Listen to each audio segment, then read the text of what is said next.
hold hands and close your eyes. It's midnight, and you're listening to the Ghost Story Guys. Welcome to the Ghost Story Guys. I'm Brennan Storr. I'm Paul Bestel. And this is the show where we talk about spooks, specters, and all the other things watching us from the shadows beyond the campfire. Some conversations only make sense after the sun has set, and this is most definitely one. Thanks for tuning in. This is episode number 149, and we're coming to you from that tiny mountain cabin you dream about, but can never quite reach. Paul, round two. Let's try this again. The internet is not cooperating, but we'll do it anyways. How are you? I'm very well, and I am discovering just how much you can fit into 24 hours as I push the boundaries of time, sense, and reason. I love that you are cramming in not only your normal amount of Mysteries and Monsters interviews, plus your day job, plus additional interviews to get you through to Christmas, but also you've got a Hammer Horror Films exhibition coming up in your neighborhood that you're planning to attend, and the World Cup is coming. Yep, and I've got to see Black Panther.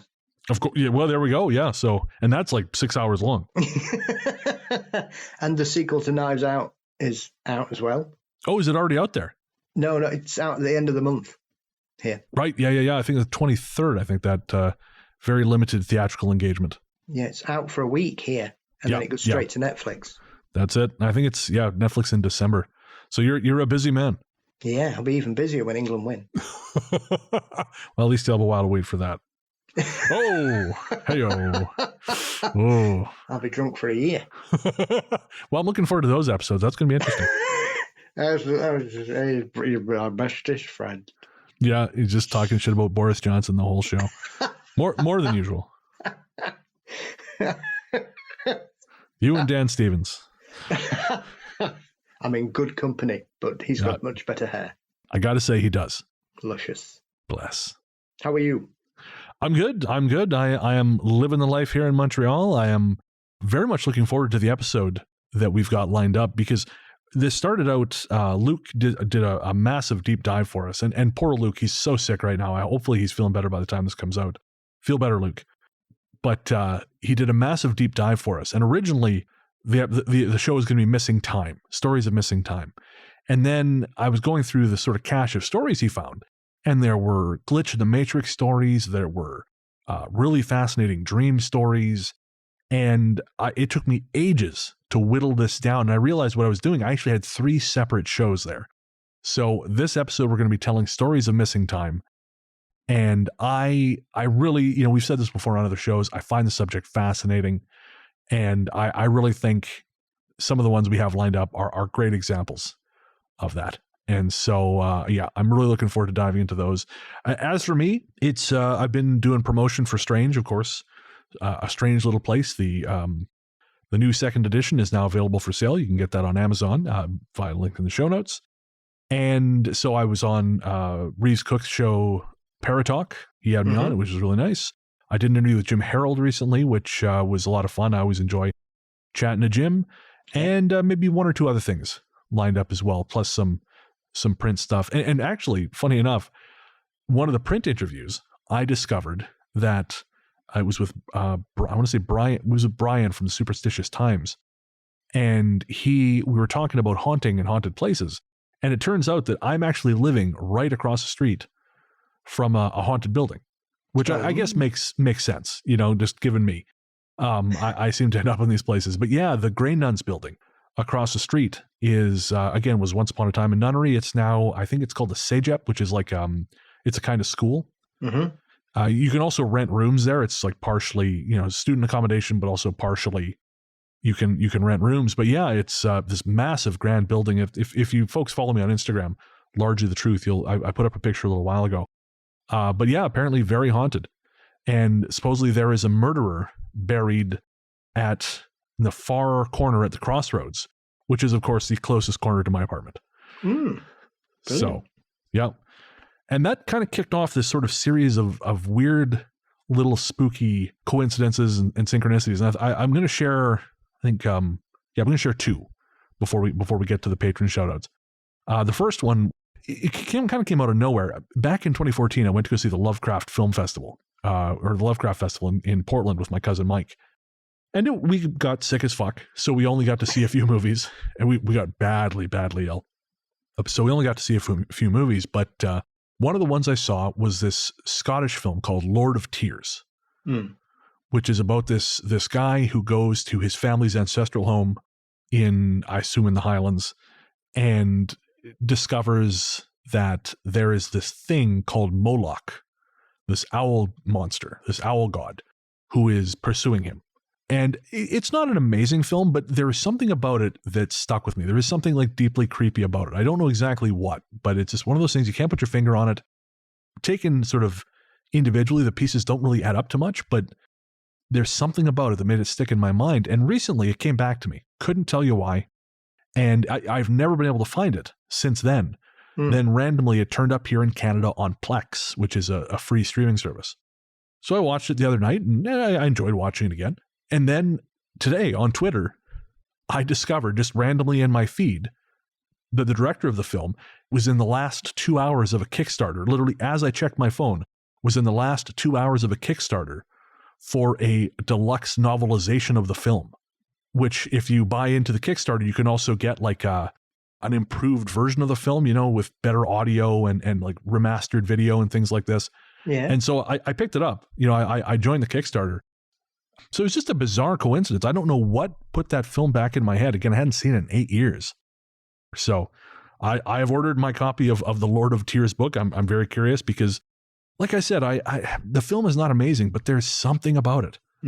And apparently Alice Cooper is a big fan.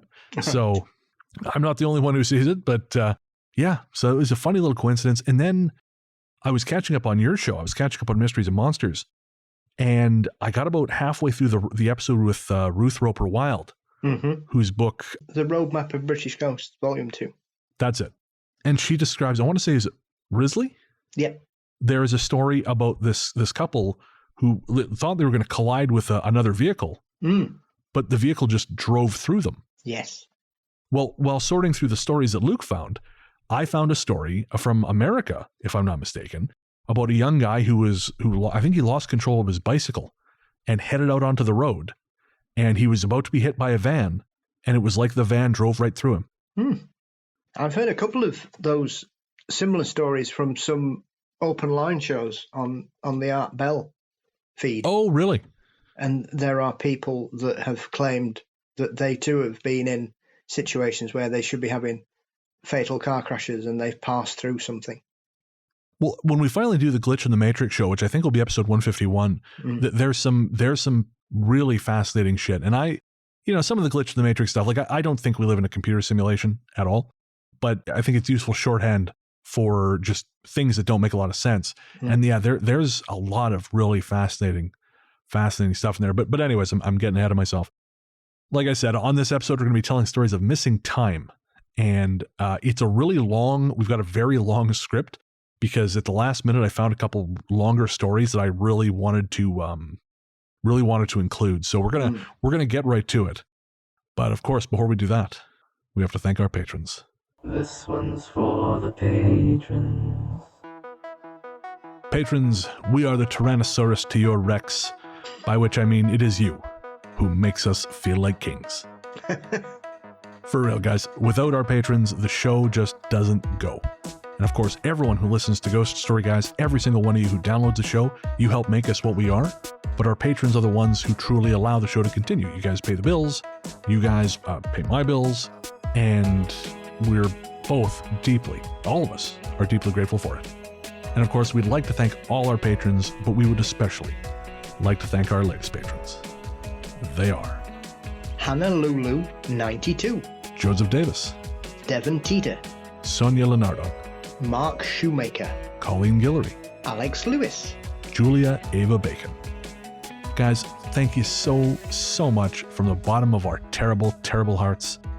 And if you listen to the end of the show, we'll tell you about all the cool shit you get. But we will say, for $1 a month, you get an ad-free feed. And who doesn't want that? Ads suck.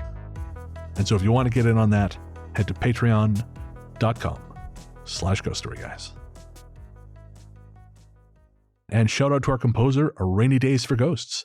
Rainy Days for Ghosts is a project of film journalist and composer Jerry Smith, if you'd like to hire Jerry for your project, shoot him an email at rainydaysforghosts@gmail.com. And Jerry has announced that he has been hired to score the film Sorority Babes in the Slimeball Bowl-orama 2. And of course, if you are students of schlock film, as Paul and I are, you will remember Sorority Babes in the Slimeball Bowl-orama. That was we'll call it a classic from the 80s. And Jerry has been hired to score the second film. But again, if you want to hire him, shoot him an email at rainydaysforghosts@gmail.com. Also, Brennan, apparently Ali really likes our show, and she doesn't think we'll ever say hello, Ali, to her. Oh, well, hello, Ali. Boy, are you wrong. Yeah. Hi, Ali. Hi, Ali. Again. That's what, 3 times now? Yeah. Hi. Hi, Ali. Hi, Ali. 5. I can count. Well done. I'm proud of you, son. Thanks, Dad. Anytime. Well, that was disturbing. Okay, let's never do that again. We're going to take a quick break and we'll be right back.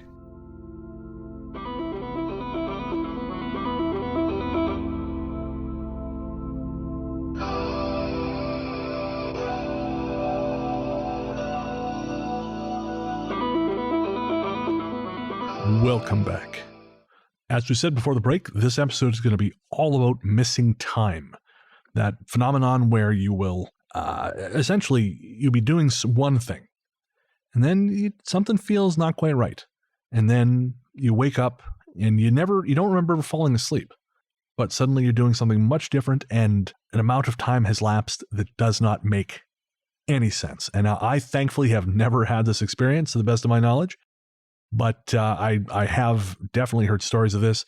And I believe this came up, Paul, because of the experience on the Haunting or the High Strangeness in Chicago episode. Mm-hmm. There was that couple who had the experience of missing time when they were driving home from Indiana. Yeah. And so before we get to those stories, though, I wanted to share something that another little spooky, just random thing that came up recently. Of course, on the show, we've run ads for the horror author Steve Stredd. And Steve is... he's a fellow Canadian. He is, as it turns out, even though we met each other on Twitter and had no idea about this, he thought I was from Victoria. I thought he was from Edmonton. It turns out we grew up probably half an hour away from each other and had absolutely no idea. And not only that, I have a cousin. Well, I think he's passed now, but I had a cousin who was very infamous in a certain part of Canada called the Kootenays. Because he was a little bit colorful, we'll say. And I never got to know him. But, and he was very much, it was the proper side of the family, so they were the Protestant side. So they were very not happy about having this fellow associated with him. But it turns out Steve had actually given him a ride home once in the rain. So we had, again, all these weird little coincidences. And I was tweeting last night about the Missing Time episode when he got in touch, and we were just kind of talking about the subject, and he wanted to share something that he's given me permission to share here. And it's just, again, one of those things that we don't have an explanation for it, but it doesn't make sense. And it's coming from someone whose judgment I trust. Mm-hmm. And so I thought I'd share this with you and with the audience. So Steve's story goes, when my friend was in college first year with me, I asked what he was doing for the summer. He said his grandma had died in the winter in Germany, but they were going to go in the summer for a celebration of life as they could go in the winter. This was in the summer of 2000. So he has a photo taken with a disposable camera, and he showed Steve the pictures when he got back, and he thought it was pretty cool. But what they did notice is in one of the photos, there was this guy looking at him. And they didn't think anything of it because, you're in Germany, you're taking pictures. Just this guy was staring intently at his friend. Mm. And so that's, odd. Yeah. Well, Steve goes on to say 2 years later, right before he moved elsewhere, a bunch of these friends were going to go to Seattle, but Steve and his wife couldn't make it because his own aunt had passed. So Steve's friend went with 5 other classmates of his, and they had a great time. He says, the photos they took made us so sad and jealous because we couldn't go. He said this would have been 2002, also on a disposable camera. Yeah. Well, Steve says about a week after he showed us the Seattle photos, he came storming into class and he threw down 2 photos and he said, look at this. And Steve said his friend was very freaked out. Yeah. His sister had noticed exactly the same guy in the Seattle photos. The same guy who'd been staring at him in Germany was staring at him in the Seattle photos, taken down at Pike Place Market near the gum wall. And Steve has seen these photos. He's wearing an old-looking plaid suit and a Charlie Chaplin-type hat. His friend's sister recognized the man and went and found the photo in the Europe album and matched him. It is the exact same man, the exact same position, exactly the same distance away from Steve's friend, watching them. Oh. Isn't that messed up? Yeah, that's weird. I don't think that's a man. I don't think that's a man either. Ooh. Yeah. I know. Again, thanks to Steve for sharing that. And Steve's a friend of the show. He's actually just shared a copy of his upcoming book, Churn the Soil, with me. And, I've read about 4 or 5 of Steve's books, and Churn the Soil, which I believe will be out in February, is easily the best. And that's saying something. So if you're a horror fan, if you like horror stories set in cold places, check out Churn the Soil. Pre-order it now. I do not think you'll be disappointed. All right. And with that, let's get right to the stories.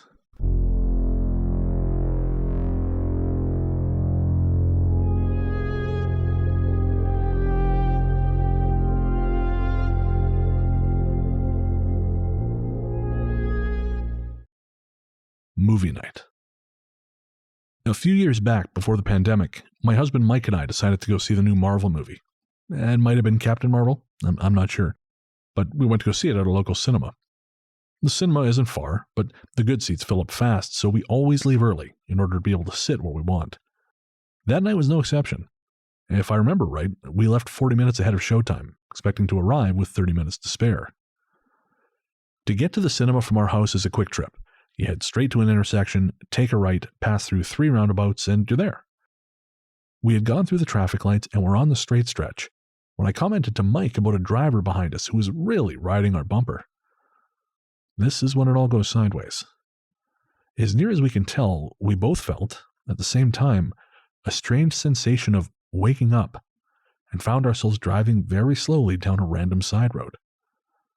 Neither of us understood what had happened, but a look at the clock told us we had lost 20 to 25 minutes. We still went to the cinema and made it in time for the movie, but our seats were lousy. When I brought it up the next day, after I'd had some time to think about it, Mike became visibly uncomfortable and acknowledged what had happened, but then changed the subject.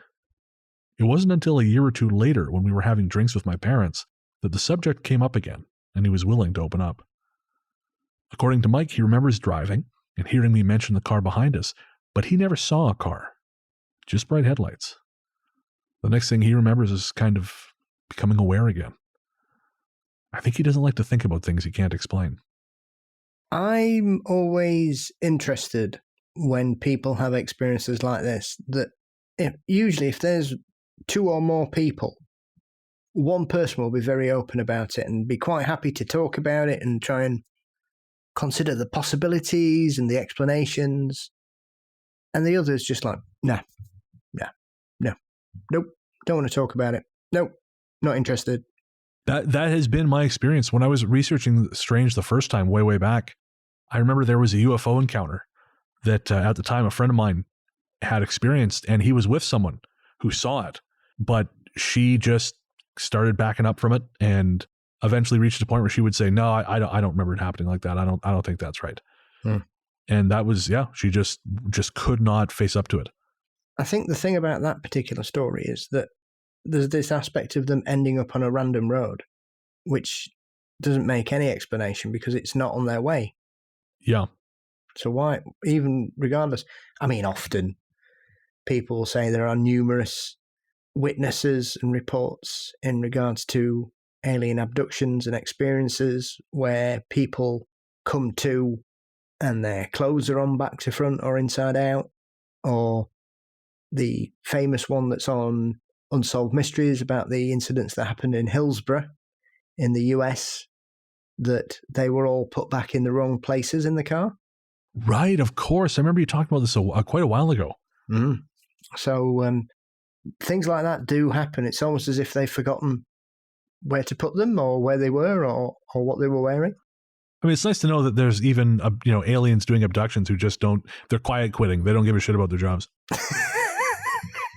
Zorlax, where did we get them? I don't care. Just put them back. We're about to hit break time.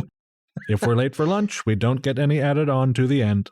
I don't work 800 hours a week for 6 Saturn credits for this shit. That's right. God Just a damn bunch it. of angry blue-collar aliens. I don't know. I kind of like that, actually.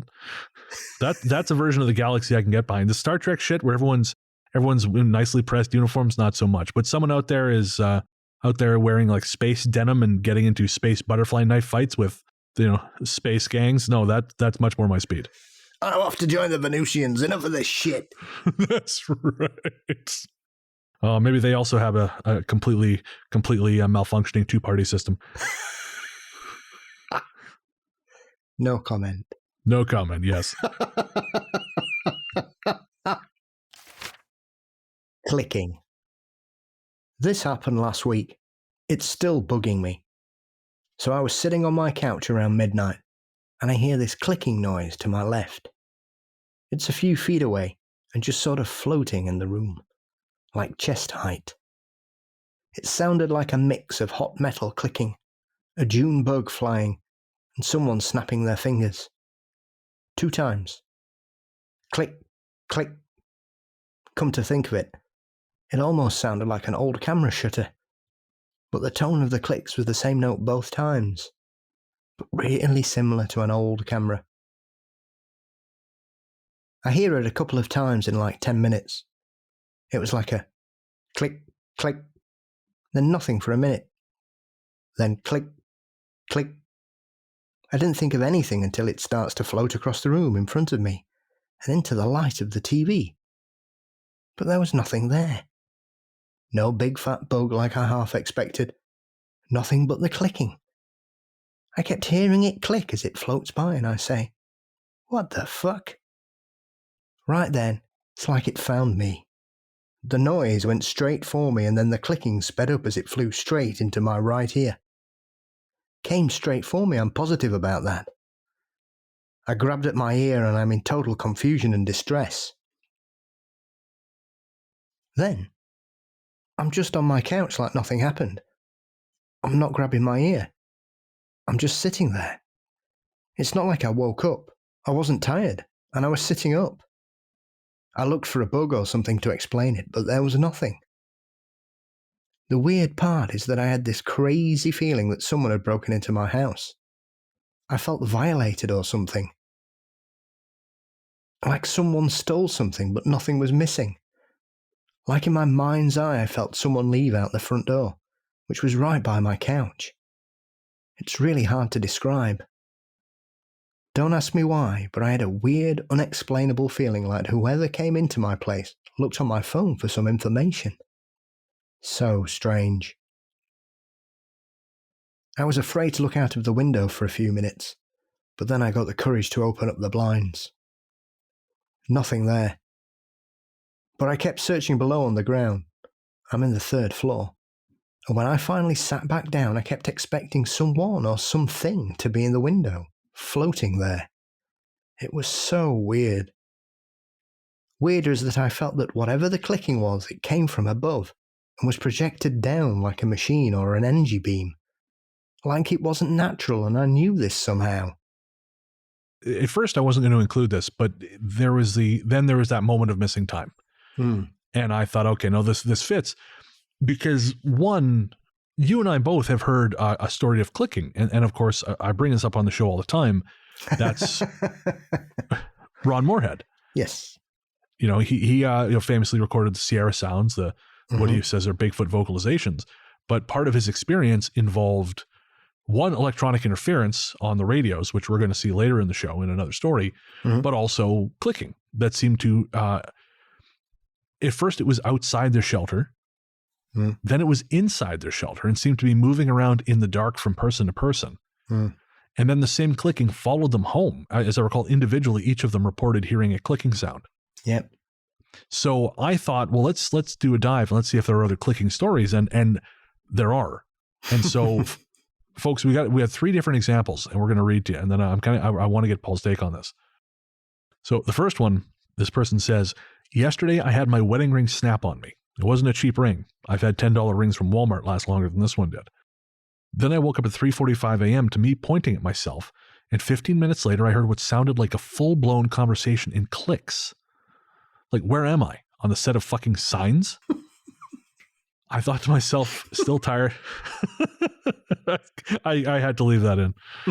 I thought to myself, though I was still tired but very much alert, please don't be anything. Stop it. Then I got quiet and I rolled over on the other side of my bed to hear it start up again, but it sounded hasty. I don't understand any of this. About 1.5 months ago, whilst watching Netflix late at night after work, a continuous snapping sound started to be heard. Really similar to cracking your knuckles, but deeper and more raw. By the time I realised it wasn't the pipes or my stove, the sound was louder. Still pretty faint, but you could hear it. I'm sure it was coming from my room. I opened the door and nothing. But the sound was coming from the room in every direction. As simple as it may seem, that this wasn't the last time I would hear it. I would hear it from random parts in the house almost daily, multiple times every so often. After 2 or 3 weeks, I started hearing it at my workplace as well. And it seems I'm the only one hearing it. I went to a neurologist and someone to check my ears, and I'm 100% healthy. They had nothing to say to me other than drink more water and sleep more, but they also denied the fact that these were auditory hallucinations. These sounds can be heard daily, from everywhere. My car, my local cafe, while alone in the bathroom. At least once or twice a day, in different occasions that last 30 seconds for up to 5 minutes. There's no logical explanation, so please give me some crazy suggestions. I'll try anything. And then the last one, and then we're going to talk about these. I've been hearing light tapping and sort of clicking noises in my room during the night, notably after 2 a.m. The noises are not present during the day and stop after a while. They scare me to some extent as I try to fall asleep. They don't come from my window or my radiator, but from the center of my room, where I have a few objects in a mess on the floor. The noises seem like they're coming from these objects, but I never see anything once I turn on my flashlight. They also stop when I turn it on. They are distinct enough for me to hear them well, and I can recognize from which direction they're coming. I live in an old house, and often you can hear the pipes, yet the sounds that I hear are very different from the sound pipes usually make at night. The clicking and tapping can be single sounds, or maybe 2 to 3 in a row, but there's no specific pattern to it. And so, Paul, I'm very, very curious to know what you think of this. Clicking is something that is reported in quite a lot of paranormal reports in the past. Not so much these days. Really? But a lot of parapsychologists in the 20th century would report clickings as well as knockings. Oh, interesting. And these days, people don't really seem to talk about clicking very much, and I don't know why. It seems to be just not reported unless they're sort of amalgamating any kind of auditory noise as a knocking, whereas in the olden days, they used to distinguish between a click and a knock. Well, when I was digging through the various resources to find these stories, there were actually a lot more examples of clicking. I just kind of chose 3. So it does seem like it's something people are experiencing. It's just, again, not necessarily, again, maybe not hitting the major reports, or, people are not paying attention to the significance of it. I just think people don't report it properly in this modern era. And therefore, when other people experience it, they're really confused because no one talks about it anymore. And therefore, they think, what does this mean? You could surmise that perhaps it's some kind of physical reaction to something moving around the room, and the popping noise is the sound of dimensions flexing. Well, I wondered because, sometimes you'll hear stories, you read stories about the sound of when a vacuum. Yeah. And yeah, exactly. And I wonder if if something was moving from place to place, if it was occupying air, if occupying physical space, but not in a way we can see, and it was moving from place to place, maybe what you're hearing is the air rushing in to fill the empty space. Yeah. I mean, one of them says it sounds like somebody clicking their fingers, which is essentially just friction and air popping. Yeah. So it might be something just moving around the room so fast, that's what's causing the click. Is that common? Is that a poltergeist thing, or is that? I think general hauntings. Okay. So As well. it's just very sassy ghosts Yeah. doing that finger snapping thing. They all want to be in shows. Well, hey, that's where the money is. Great. So the Jets, they're being haunted by the Jets. Yes. Something about the Jets, they haunt people in a variety of situations, be it American football or show tunes. Well, they're certainly haunting Steven Spielberg after the colossal failure of West Side Story. Well, put that down to another entry into films that should never be remade. I was thinking that. I just feel like why? This is now the musical guys, but why remake that? Do modern audiences really want to see this pretty dated story by this point? I'm sure the songs are great, but just the story itself is dated. That's a very old way of life. Clearly, what the world needs is a remake of Breakdance 2, Electric Boogaloo. That's what we need. I don't even know that one, but I will watch it. I know the term Electric Boogaloo because every time, people will always add that on when we're talking about a part 2, but I actually did not realize. Oh, Breakin. Yeah. Breakin 2, Electric Boogaloo. Is that the one with Ray Dawn Chong in? I've never seen it. Like I said, I know I know Electric Boogaloo and I know Breakin. I just remembered, but no, I do not. I know one of those weird things that happens in films that she was in that and Commando in the same year. The versatile lady. Or she got a better agent. Well, that could be too. The daughter of Tommy Chong. You gotta always keep moving forward. Absolutely. I actually have a signed book from him, Tommy Chong.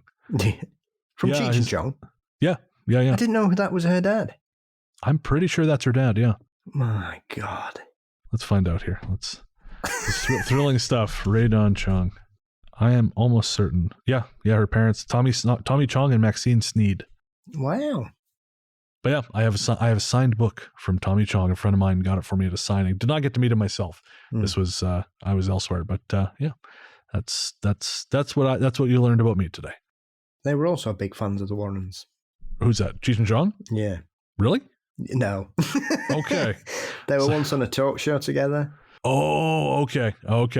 And they kept putting devil fingers up behind their heads every time the Warrens were talking and pulling faces. I don't think they were buying into the conversation. It says something about the state of the world when Cheech and Chong have a more sober perspective on the fucking Warrens than like 75% of the podcasts out there. Or Netflix these days, it would seem. Or that, yeah, or that. I saw Graham Hancock's getting his own show now. What? On Netflix? Yeah. He's getting his own series. Things I haven't found in the desert. How I can misinterpret archaeology with Graham Hancock. What if, but no, with Graham Hancock. Yeah, no, he's got his own Netflix series coming out. What if people didn't build this structure? It was aliens. What would you say then? I'd say you're talking shit, Graham. I didn't realize he was also an Ancient Aliens guy. Oh man, that's a bummer. He gave a keynote speech at a cannabis conference I was at a long time ago, and I don't know. I mean, he said some stuff I thought was genuinely interesting, but yeah, it turns out he's a crackpot dingbat. So that's guess I can. He's one of pack all those that people up. My normal friends occasionally message me about. Oh yeah. And say, "Oh, have you heard of Graham Hancock?" I mean, I don't know whether they're trying to insult me or test me. And I say, "Have you heard about Graham Hancock? Oh, he's got some really interesting ideas." No, he hasn't. I lived through the 90s. We had to read that stuff. The Sign and the Seal. The only thing I can say, it's better than Eric Von Daniken. Well, I mean, that's a low bar. The Racist Theories of the Gods.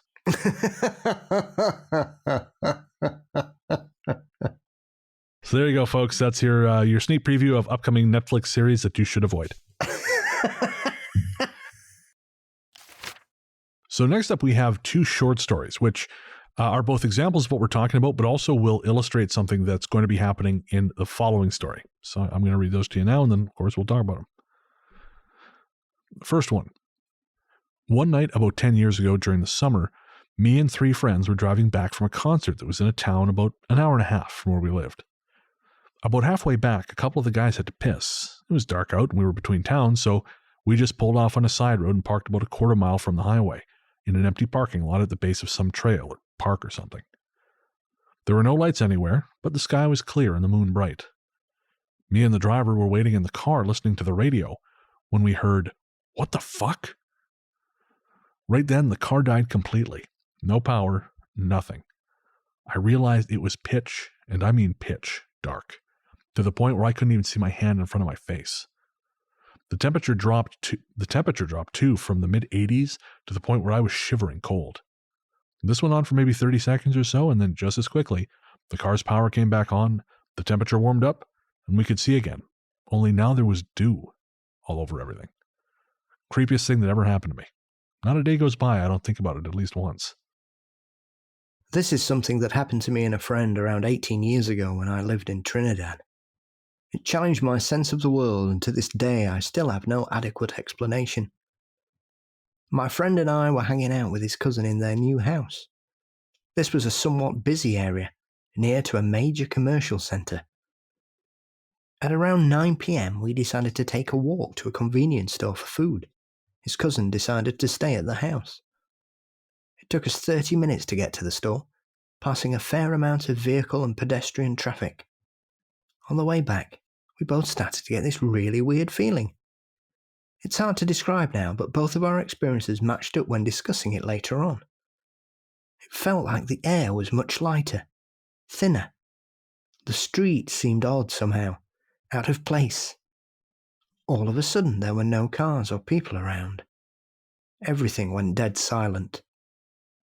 This continued for a few minutes and we both started walking faster.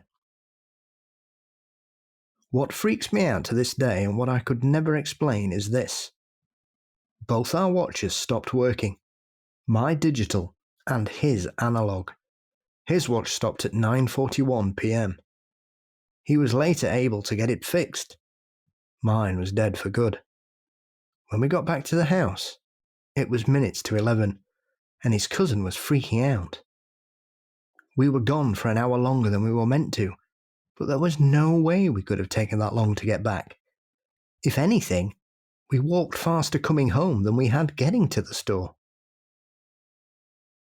And so the first part of that, the blackout, that, as I say, that's going to be relevant in the next story we tell. But I thought it was interesting that there's a story from Trinidad, because I think sometimes there's this criticism, and it's a bullshit criticism, but it's levied at these stories. Well, they'll say, well, you know, it only ever happens in North America, you know, and it's of course it's nonsense. But yep. I thought it would be nice to include a story like that just shows like this is a worldwide phenomenon. I mean, I one of the first stories of this type I ever read was from South Africa, and it was 4 people in a Jeep out in, sort of out in rural South Africa. So it was, it happens all over the place. But I think part of the issue is, not all these places are obviously English speaking. So you don't it's harder to find those stories. I agree entirely. And also, I mean, you were saying on that episode of your show with Ruth Roper Wild that, Ruth was talking about Wales. Yeah. And Scotland, how she's had a hard time pulling stories from those places. And someone suggested to her that it could just be because to those people, it's so common that it's not noteworthy. Yeah.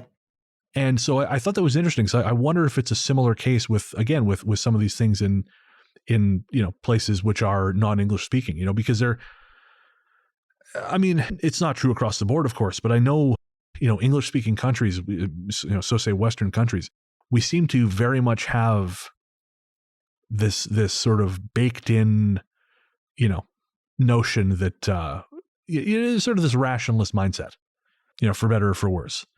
And we've decided that, everything that is not that is a pathology, or, if you're a Christian, everything that is not that is demonic. And I wonder if places that have less dogma around those things have a little more room for these stories. Or also as well, perhaps a lot of these places don't wish to share them because they're sick to death of being told that they believe in superstitious nonsense and they need to get with it. Well, yeah, there is that too. Funny enough, there's this old boss of mine back years ago. I used to work on this newspaper, and he sent me a link yesterday, actually, and it's a CBC article in which these people claim to solve ghosts. And you'll be shocked to know it's utter bullshit. they have three people, these three, scientists of various stripes, or sociologists or whatever. I think there's a couple scientists and a sociologist, but basically they're looking at the most obvious folklore versions of ghost stories. And just because it's easy to pick apart something that's tied together with silly string, they take the story and they go, well, this is clearly this is what this is.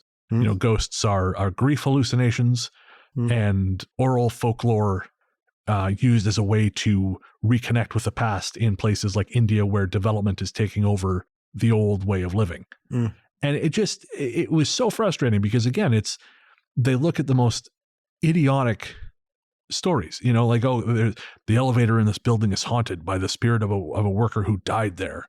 And the woman who was investigating who was dealing with this particular story, she was very impressed with herself for looking through the records and finding out no one died there. And this was treated as some revelation, well, obviously no one died there. So, this is an example of, and no shit, lady. And I know, reading through the forums where we find some of these stories, quite often, people will put out a story and they'll say, well, this is what I experienced. And the skeptical response is basically just, yeah, but what if you didn't? Oh, boy, I'm sure glad you're here with your razor sharp brain. Geez, it never occurred to me that it just didn't happen. I'll go fuck myself. Thank you. Yeah, things like that. It's like shooting fish in a barrel. If you can take something that's a crock of shit, then it's easy to disprove, isn't it? But therefore, the cynic in me would say they've chosen that specifically because they can explain it. Yeah, that's very possible. That had not occurred to me, but I would absolutely believe that. Well, I'm 100% convinced that exactly the reasons why they would choose it. It's like, as with anything, when people discuss certain paranormal events, they will focus on the bit they can explain and they will not discuss anything else. It didn't happen. Right. Like at Enfield, they go, they caught him cheating twice. What about the other 1,600 incidents then? They were very committed to the cause. What about, like I've always pointed out, when people go, it was just the kids missing about. So what? So the kids pulled a cast iron fireplace off a wall then? They're very strong kids. But the kids pulled a chair across a room they weren't in front of two police officers. Did they? Clever. It's just a simple fact. We'll talk about what I can explain and ignore everything else. And it works both ways, I was jokingly earlier saying to somebody on Twitter, people still put Berkeley Square forwards as a real haunting in London. I'm not familiar with the story. All I'm going to say is it's put forward as the most lethal haunting in Britain. None of it's true at all. There is no evidence whatsoever that anything of this is a tall tale. The fact that the person that publicised it 50 years after it was a newspaper story changed the names of the people involved 3 times, and the story changes slightly differently every time. Was it Elliot O'Donnell, the famous early 20th century paranormal chronicler? Oh, okay. I'm not familiar. He did a lot of stories about ghost animals and things. Right. But yeah, the story started 2 people. The original version, it was 2 sailors broke into a house. They were terrified.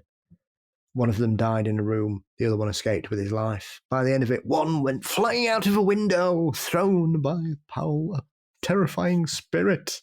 The other one went mad. So yeah, none of it's true. Not one iota. The only thing that's true about that is that Berkeley Square is a real place. Well, he nailed that down. So you gotta admire him there. Yes. And to be clear, folks, skepticism is necessary. Paul and I think, are skeptics. Yes. In as much as we don't believe everything people tell us. And I know we have skeptics who don't believe in the paranormal who listen to the show, and I value that. I value the hell out of that. Again, when we talk about this stuff, we're talking about lazy skepticism. Again, the version of it where someone goes, yes, but what if that didn't happen? Are you sure it wasn't just infrasound? Yeah, right? Yeah, exactly. Blackout. I go to a college built sometime in the 1800s, and while there are a number of stories about it being haunted, I don't really buy into it. That's not to say there isn't something strange happening here. because there is, and I've somehow become swept up in it. My roommate Asa is never here. She always just stays at home and commutes to school for classes, which means I basically live alone in my dorm. As an introvert, I could not be happier. After dinner, I usually just go back to my room, lock the door, and work on homework. A few nights ago, I was at my desk working on a paper in the dark and listening to music on my phone when all of a sudden, the music stopped and my laptop switched off on its own. Neither the computer nor my phone would turn back on, like something had just disabled all the electricity in the room.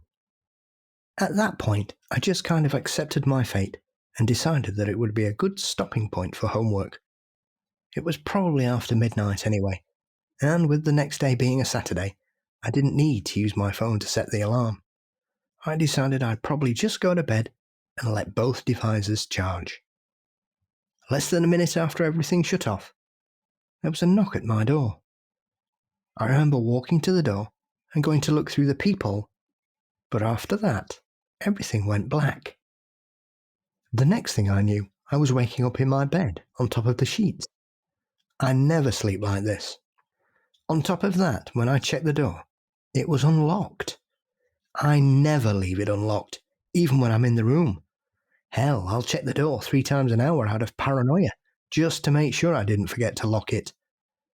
I've even turned round halfway on the way to class to see if I've remembered to lock the door. I figured it must have been my roommate who came to the room that night, and I was just too tired to remember. So I texted her to say she'd forgotten to lock the door on her way out last night.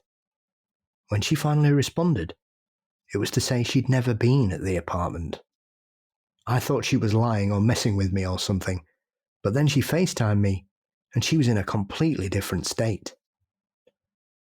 The only 2 people I would have opened the door for were her and campus security, and I have no idea why security would have been at my door past midnight, especially since I was making 0 noise. And no one else has a key, so I would have had to have been the one that unlocked the door. Nothing in the apartment was out of place or missing. I finally assumed that I must have dreamt the whole thing and that I'd somehow unlocked the door in my sleep. My phone and laptop were working fine after all, and they showed no signs of damage. A couple of days later, though, I started telling my friend in class what had happened, and as soon as I mentioned that my electronics stopped working, some other girl that I didn't even know butted in and asked, "Was there a knock at your door afterwards?" The girl, we'll call her Brenda, proceeded to match my story almost exactly. She was alone in her room, all the electricity shut off. There was a knock on her door, she went to check through the peephole, and she remembers nothing after that.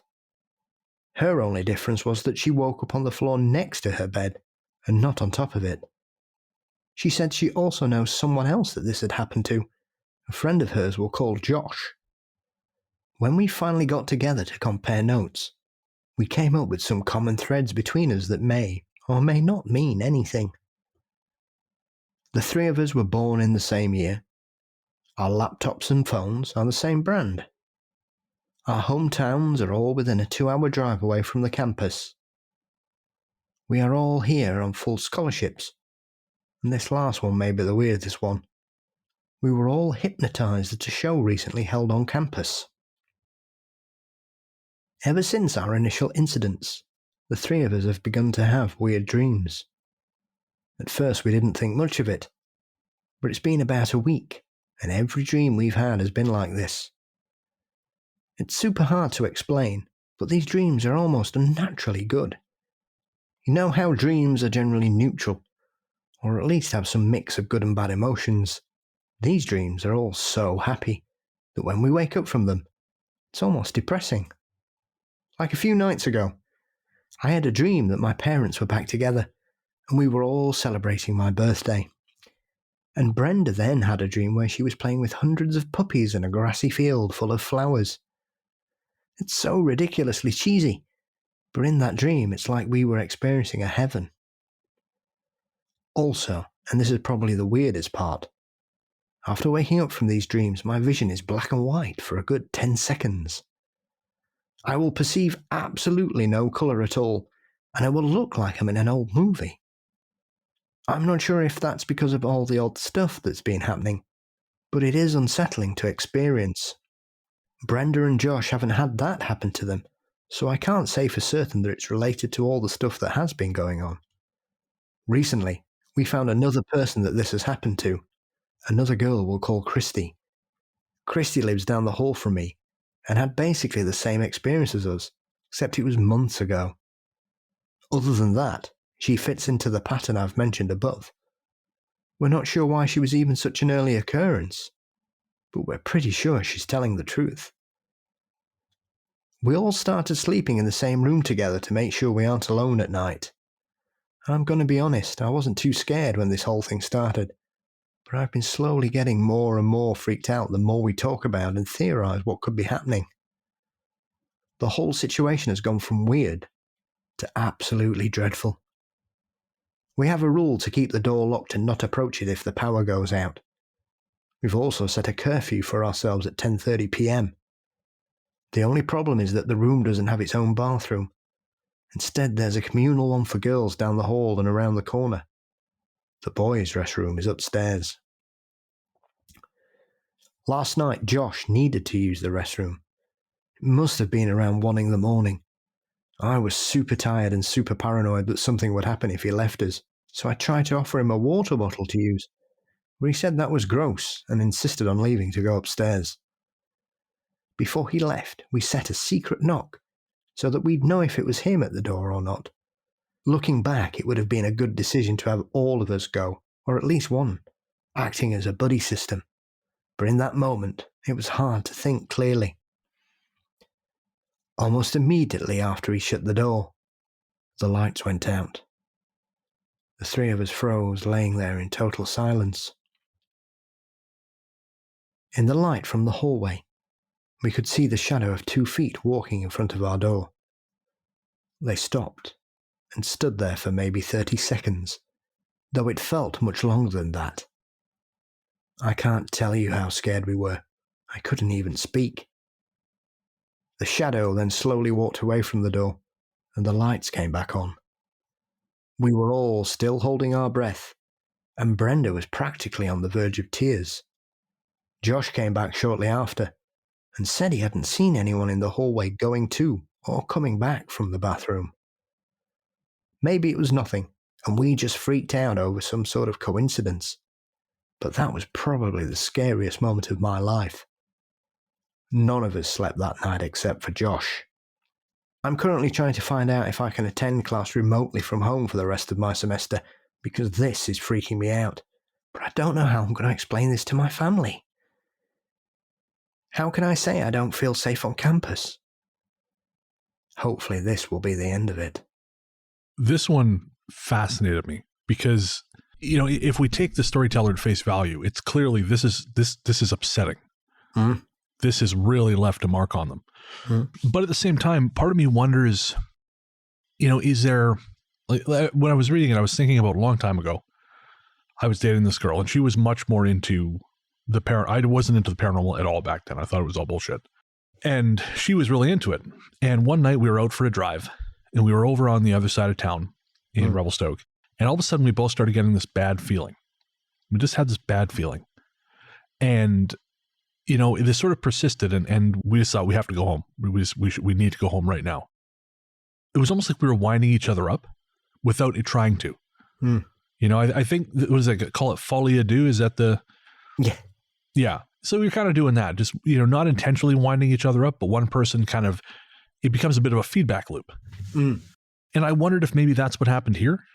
But at the same time, if we look at the accounts, there's enough stuff that is similar to other things we've documented on the show, including, the blackout from the earlier story. Yep.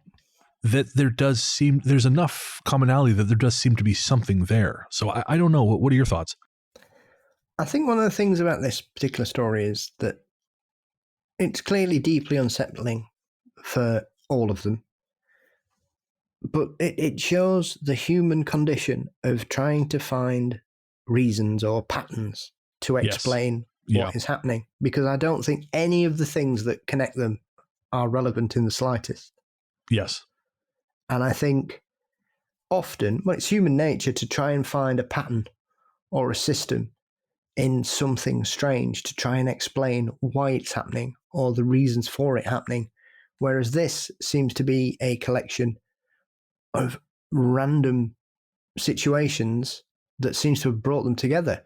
And the fact that you would expect them to feel worse on their own than they would together, and yet the fear seems to magnify by them coming together to try and deal with it, to sort of validate their own experiences that they've had previously, even though common sense would say safety in numbers. This clearly doesn't seem to be working in that respect. I've never heard of anything similar affecting people like this, so I'm not really sure what's going on, because there's clearly some kind of elemental aspect to this, you could say, with the electrical systems going haywire, but you've also got a missing time aspect to it, strange occurrences, odd behavior.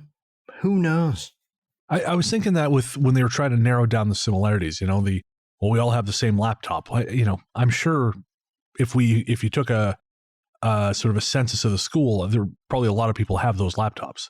There's a reason you all have the same laptops. And to say that we all live within 2 hours of the school, I mean, that's not that uncommon. That's probably why you're at the school. Well, that's a very real possibility.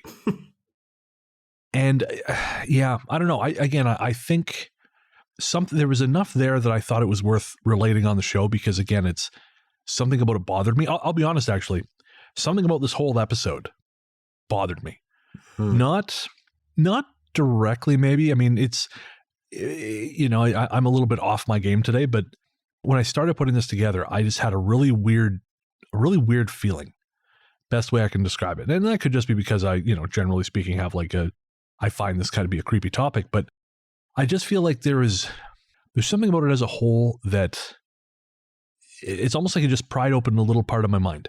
And things just didn't feel quite right. And this story, it's got that feeling to it. It's got that little bit of a undercurrent of, no, there's something here. And again, I think it was the commonality of the lights going out to the experience of the people in the car. What was interesting to me is, and I didn't include it in the story just because I didn't necessarily think it was all that relevant to what happened, but there is apparently a campus urban legend about guys hypnotizing girls' dorms. And I didn't realize this. This is sort of something that, one of the posters suggested that this is what happened. You had all been hypnotized at the show. You're all susceptible to hypnosis. And, therefore you're all hypnotized. But I feel like, now, of course, I don't know a lot about hypnosis, but I feel like a lot of people, their impression of how hypnosis works is sort of informed by stuff like that film, Now You See Me. Where Woody Harrelson's character basically seems to have mind control powers. Essentially he just waves his hands in front of your face and all of a sudden you're going to do whatever he says you do. And obviously it's, I don't know a lot about hypnosis, but I'm fairly certain it doesn't work like that. And it made me think how many weird experiences on campuses are attributed to these bizarre urban legends that, it's easier to believe that, that the nerd fraternity has figured out a mind control gun than it is to actually try and, look at stories like these and try and pick them apart. But then why is Josh being hypnotized? Well, that's it. Yeah, it doesn't fit the pattern. So, but like we were talking about the lazy skepticism on the last segment, it's close enough for some people. So they'll just go, oh yeah, well that must be what it is. Case closed, move on. It's apparently horny hypnotist nerds. And believe me, that's a scary thought. But I don't necessarily think that's what's going on here. No, and sadly, we know enough about real life and college campuses and situations to know that some people, if they're that way inclined, aren't even going to be arsed with hypnosis. They'll just attack people. Yeah, there's that too. Yeah. Folks, if you have any theories on this one, we would love to hear what you have to say. GhostStoryGuys@gmail.com. Let us know. What's your theory for what happened in this particular story? We're going to take a quick break to pay the bills, and we'll be right back. Remember, if you're a patron at $1 and above, you don't have to listen to ads. Head to patreon.com/ghoststoryguys for more information. orange light. My parents live in a large house in Pennsylvania that backs up to a large wooded area, and one house that sits a bit further back than ours into the woods. The downstairs is probably 2,500 to 3,000 square feet, and there are numerous big windows, including bay windows in the living room that look out into the woods. This probably happened about 9 years ago. My sister was around 11 or 12 at the time, and I was about 20. I was babysitting her for a couple nights while my parents were out of town. It's worth noting that my parents never went away, so I do find it odd that this happened the one time they did. It wasn't too late at night, maybe around 11, and we were sitting with every light off downstairs, specifically watching lightning bugs out those bay windows, just talking. All of a sudden, there was just a huge burst of orange light with no sound. It filled up the entire downstairs like someone had turned the lights on, but even brighter than normal. It was almost a deep orange, and my first reaction was that our house or the neighbor's house behind us had caught on fire. We both got up to run outside, and that's the last memory I have of that evening. I know we woke up the next day as normal, went to my old high school's basketball game, and had people over after. There was absolutely no discussion about the night before. Fast forward to about 2 years ago. My sister, who's now 18 and 19, and I were sitting around the kitchen island just talking. All of a sudden, I got a burst of memories from that night, but only what I just mentioned above. I blurted out to my sister, "Hey, what happened that night with the orange light?" And she immediately knew what I was talking about. Turns out she'd had a memory just the night before that she didn't connect until that moment. Here it had been 7 years since this incident where we both never said a word to each other, and then we both suddenly had memories within the same 24 hours. It's worth saying that my sister can be oddly psychic and just aware of things that are completely foreign/unknown to others. She also reported seeing things in our house as a kid. Her vision, or dream, from the night before was of us running out the back door, which we ran out of that evening, and there being a large green glowing orb in the driveway. That's when her vision ends. It wasn't until I brought up the orange light that it clicked in her head that that was that night. I guess she was just thinking of it as a dream before that, but in that moment, she realized it was actually a memory. What's especially weird about all of this is that my sister and I are very interested in the paranormal, especially space-related things, and there is absolutely no way we would have just walked back in after that odd experience and gotten in bed without any discussion as to what the hell just happened. I know we would have offered many theories, as we have now, instead of just ignoring it and getting in our separate beds. What's also weird is that my sister and I both never go to bed before midnight or 1 a.m., and if I'm home, we usually sleep in the same bed, falling asleep watching a movie or something. That night, I specifically know we just went to bed in our own beds, which is where we woke up the next morning. I've tried to rationalize what happened, like thinking about headlights turning around in the further house's driveway, but they don't match the lights at all. I mean, this was like nuclear explosion bright, lighting the entire downstairs a deep, deep orange. However, even more than that, I'm weirded out by our completely uncharacteristic reaction to what happened. So, Paul, yet again, we have an appearance from the green light. What are your thoughts on that one? They are unusual bursts of light, especially when they happen in confined spaces. Well, this one seemed to be coming from outside. I assume it's coming somehow coming from that green light, but then why would a green light produce an orange light? Yeah, exactly. Because I don't think they're even on the color spectrum, do they? I have no idea how color spectrums work. So green light wouldn't normally cause an orange light, even if it was refracted through a prism or something, would it not? You're yes, no, I don't know. You're asking the wrong guy. Because green's made of red and yellow. Right.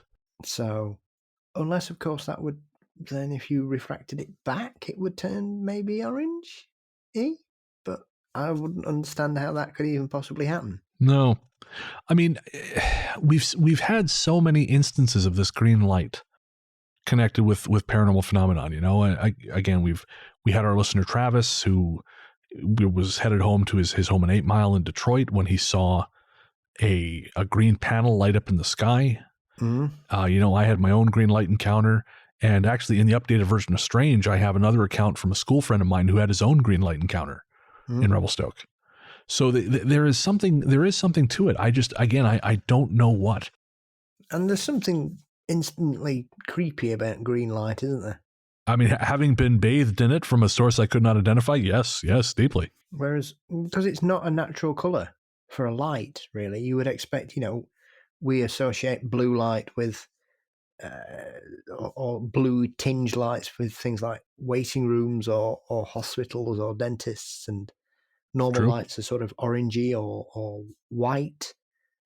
Occasionally you may visit establishments that have red lights for particular reasons. My friends have mentioned this stuff, but I wouldn't know. Yes, I've read about it on the internet. Yeah, and my friend Roxanne talks about it sometimes. One for the grandparents there. And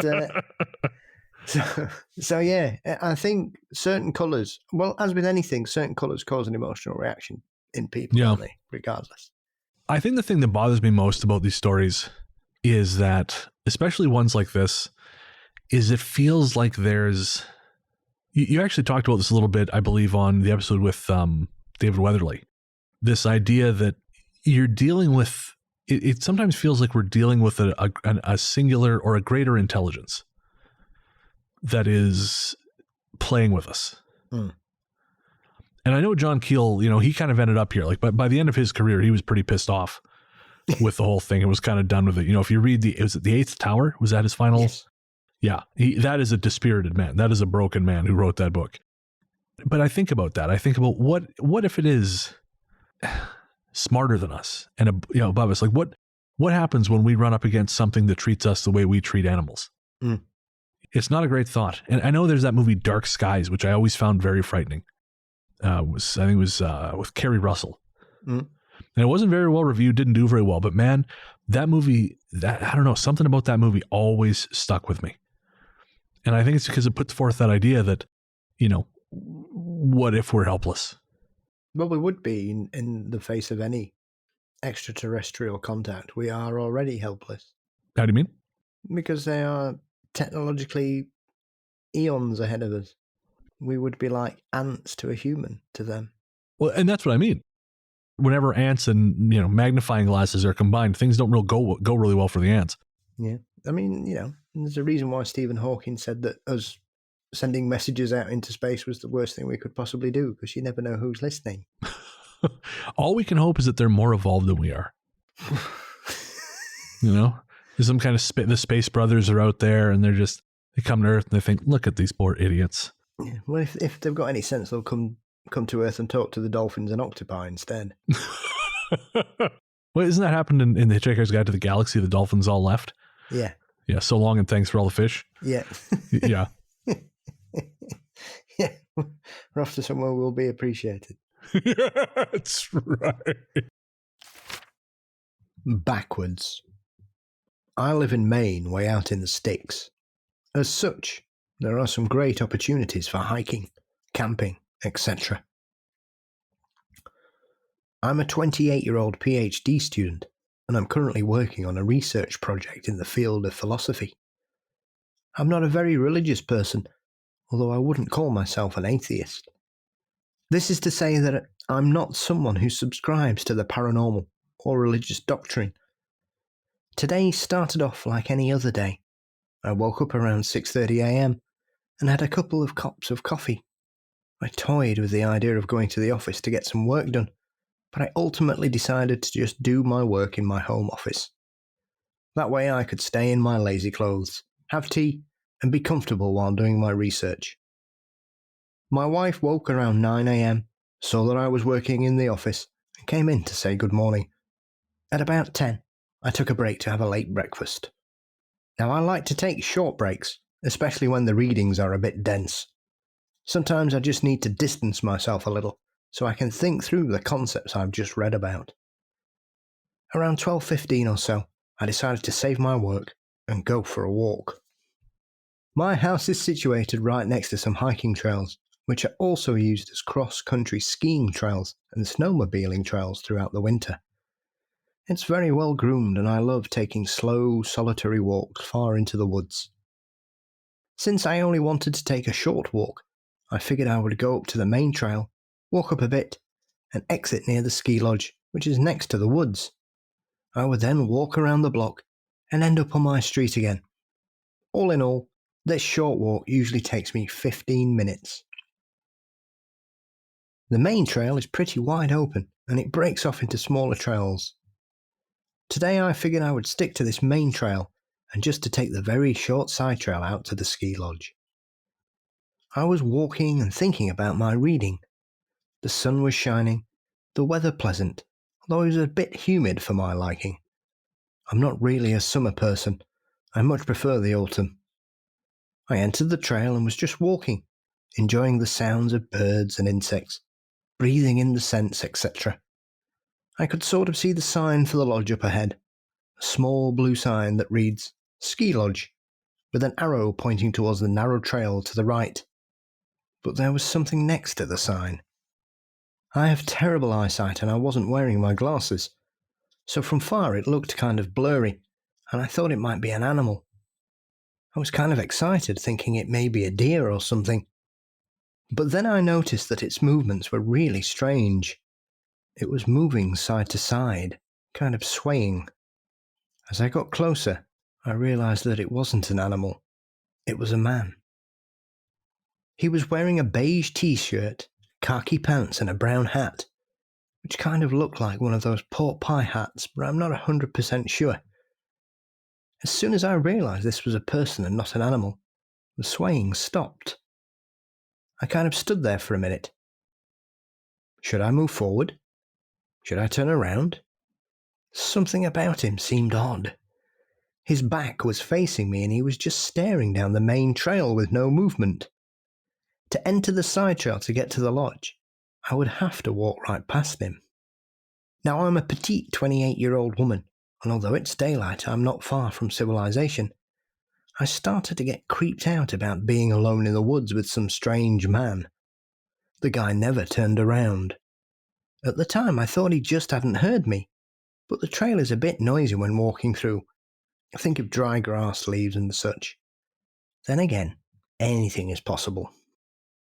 At this point, I realized the best bet was to quietly turn around and walk away. Just as I mentally made this decision to leave, he starts walking backwards towards me. Keep in mind he didn't turn around and just walk towards me. He started walking backwards towards me down the trail. At this point, I turned around and booted it out there as fast as my legs would carry me. Even after I got out of the woods, I continued running until I reached my street. When I got home, I was sweaty, and my wife was pissed off. She said she'd been worried sick, which worried me as far as I was realizing, I'd been gone 20 minutes tops. At this point, I looked at the microwave clock and realized it was close to 4 p.m. So where the hell did the time go? At this point, I started freaking out a bit. I know I left home around 12ish, and I took the usual path I usually walk on. Even if I'd not seen the man, the walk would not have taken me close to 4 hours. From the time when I first noticed the man to the time I got scared and ran off, it was probably no longer than 5 minutes tops, if that. Where did 4 hours go? What was this? I've never before experienced missing time.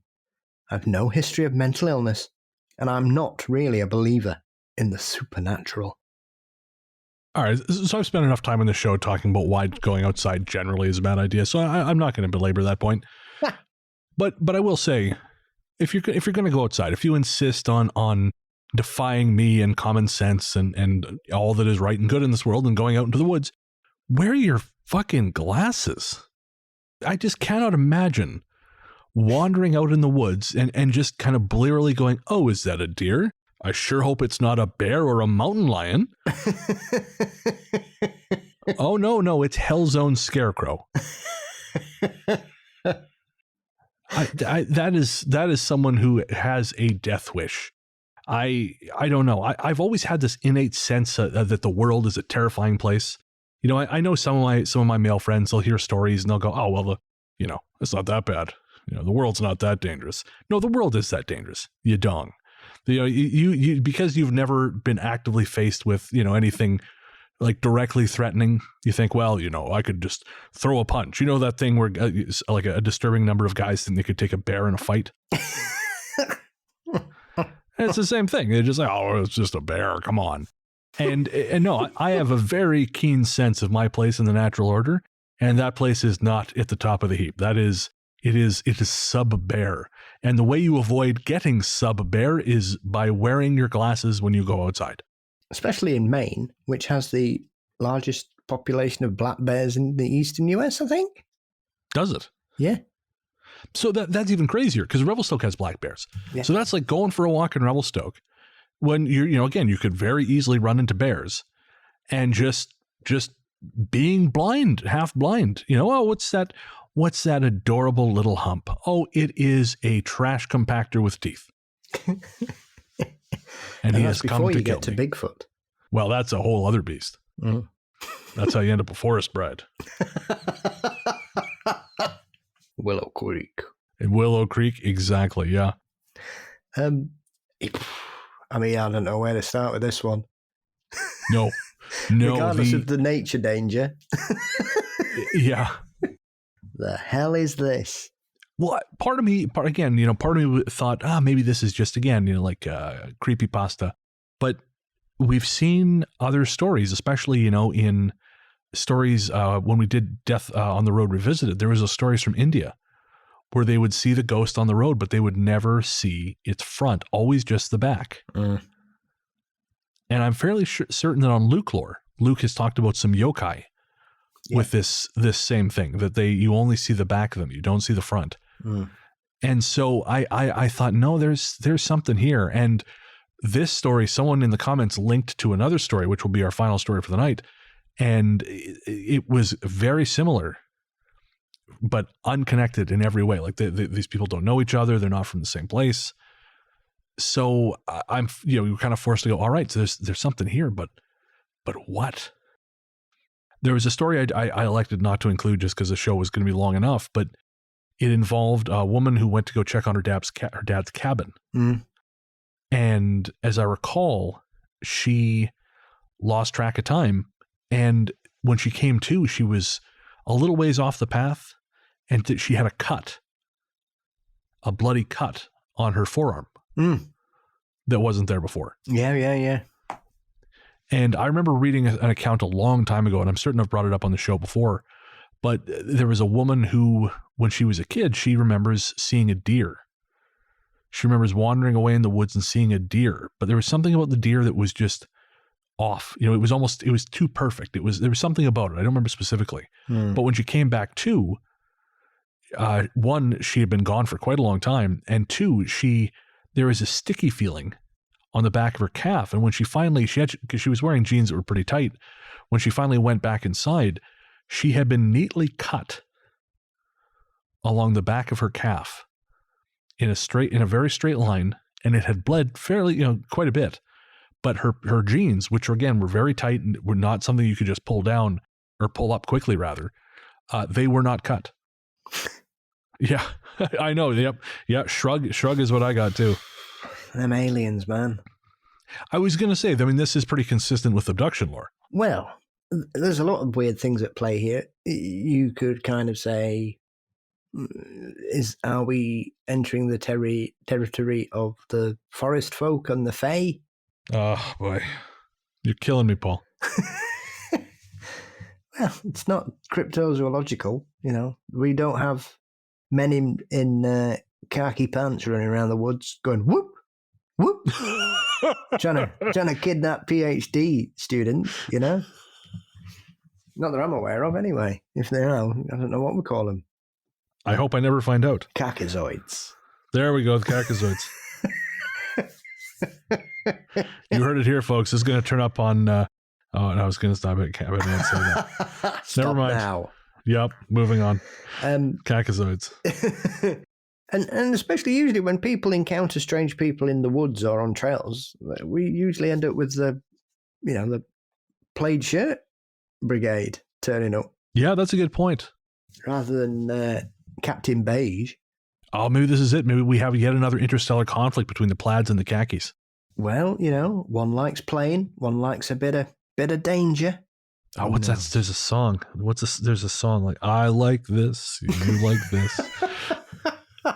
Aliens are just saying that. You say beige, I say plaid. Yeah, that's exactly it. Let's both wear grey. I don't know. This is where the little greys come from. Maybe that's it. That's it, man. You've cracked it. The great concordance of Zoltar 9. They're like, oh, you know what, guys? We're going to wear these gray suits, and that's what we're going to do. What happens when the Khakizoids and the Plaids mate is we get the greys. Well, that's an image. A good one. Yeah, maybe. I am curious to know how something called a Khakizoid would fuck. Gently. Well, yeah. I want to make love to you. I once saw this movie, and I'm not proud of this. It's called Thong Girl versus Zolta. I'm aware of this. Okay, well, I love that you know what this is.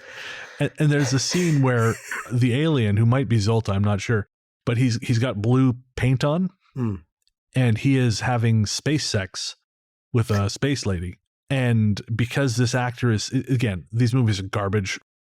The actor playing the space blue guy, who Zolta, I guess, he is, thrusting atop this. It's not a porno, to be clear, but he is thrusting away atop this actress playing his paramour. And because he's sweating so much, you can see his blue paint coming off on her. And it's just, it may be the ghastliest, seamiest thing I have ever seen on screen. And I've seen the collected works of Paul Verhoeven. Yes. And Joe Esterhazy, I should say. The collected works of Joe Esterhazy. So Paul Verhoeven gave us RoboCop. He gets a free pass. Yeah, no, I was thinking Joe Esterhazy.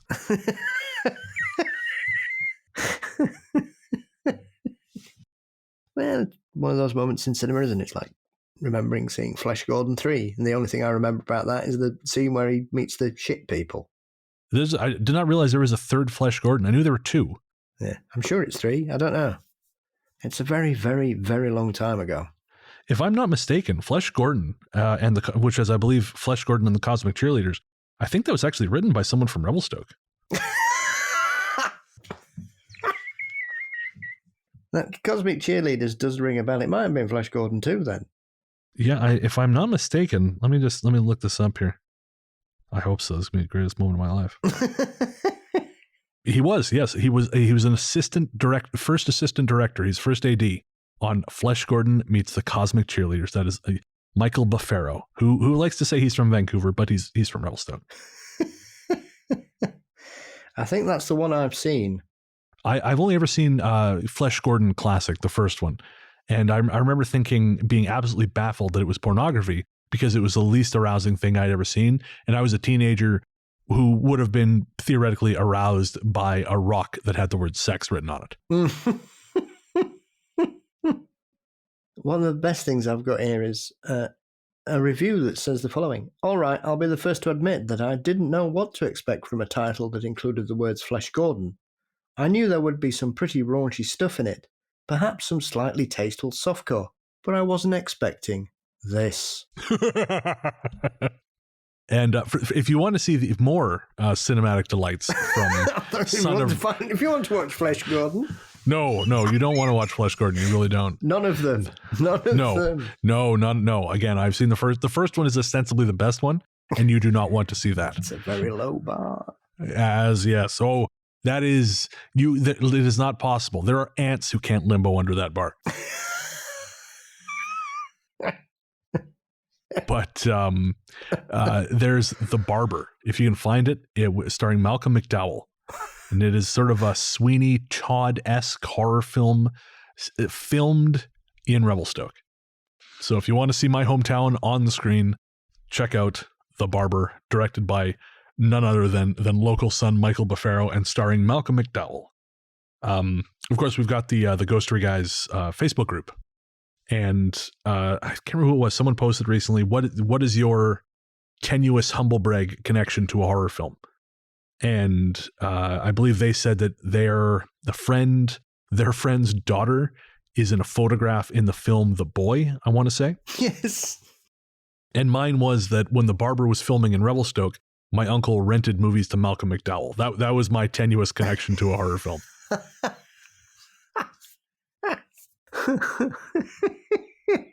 We're going to take a quick break to pay the bills, and we'll be right back with our final story for the night.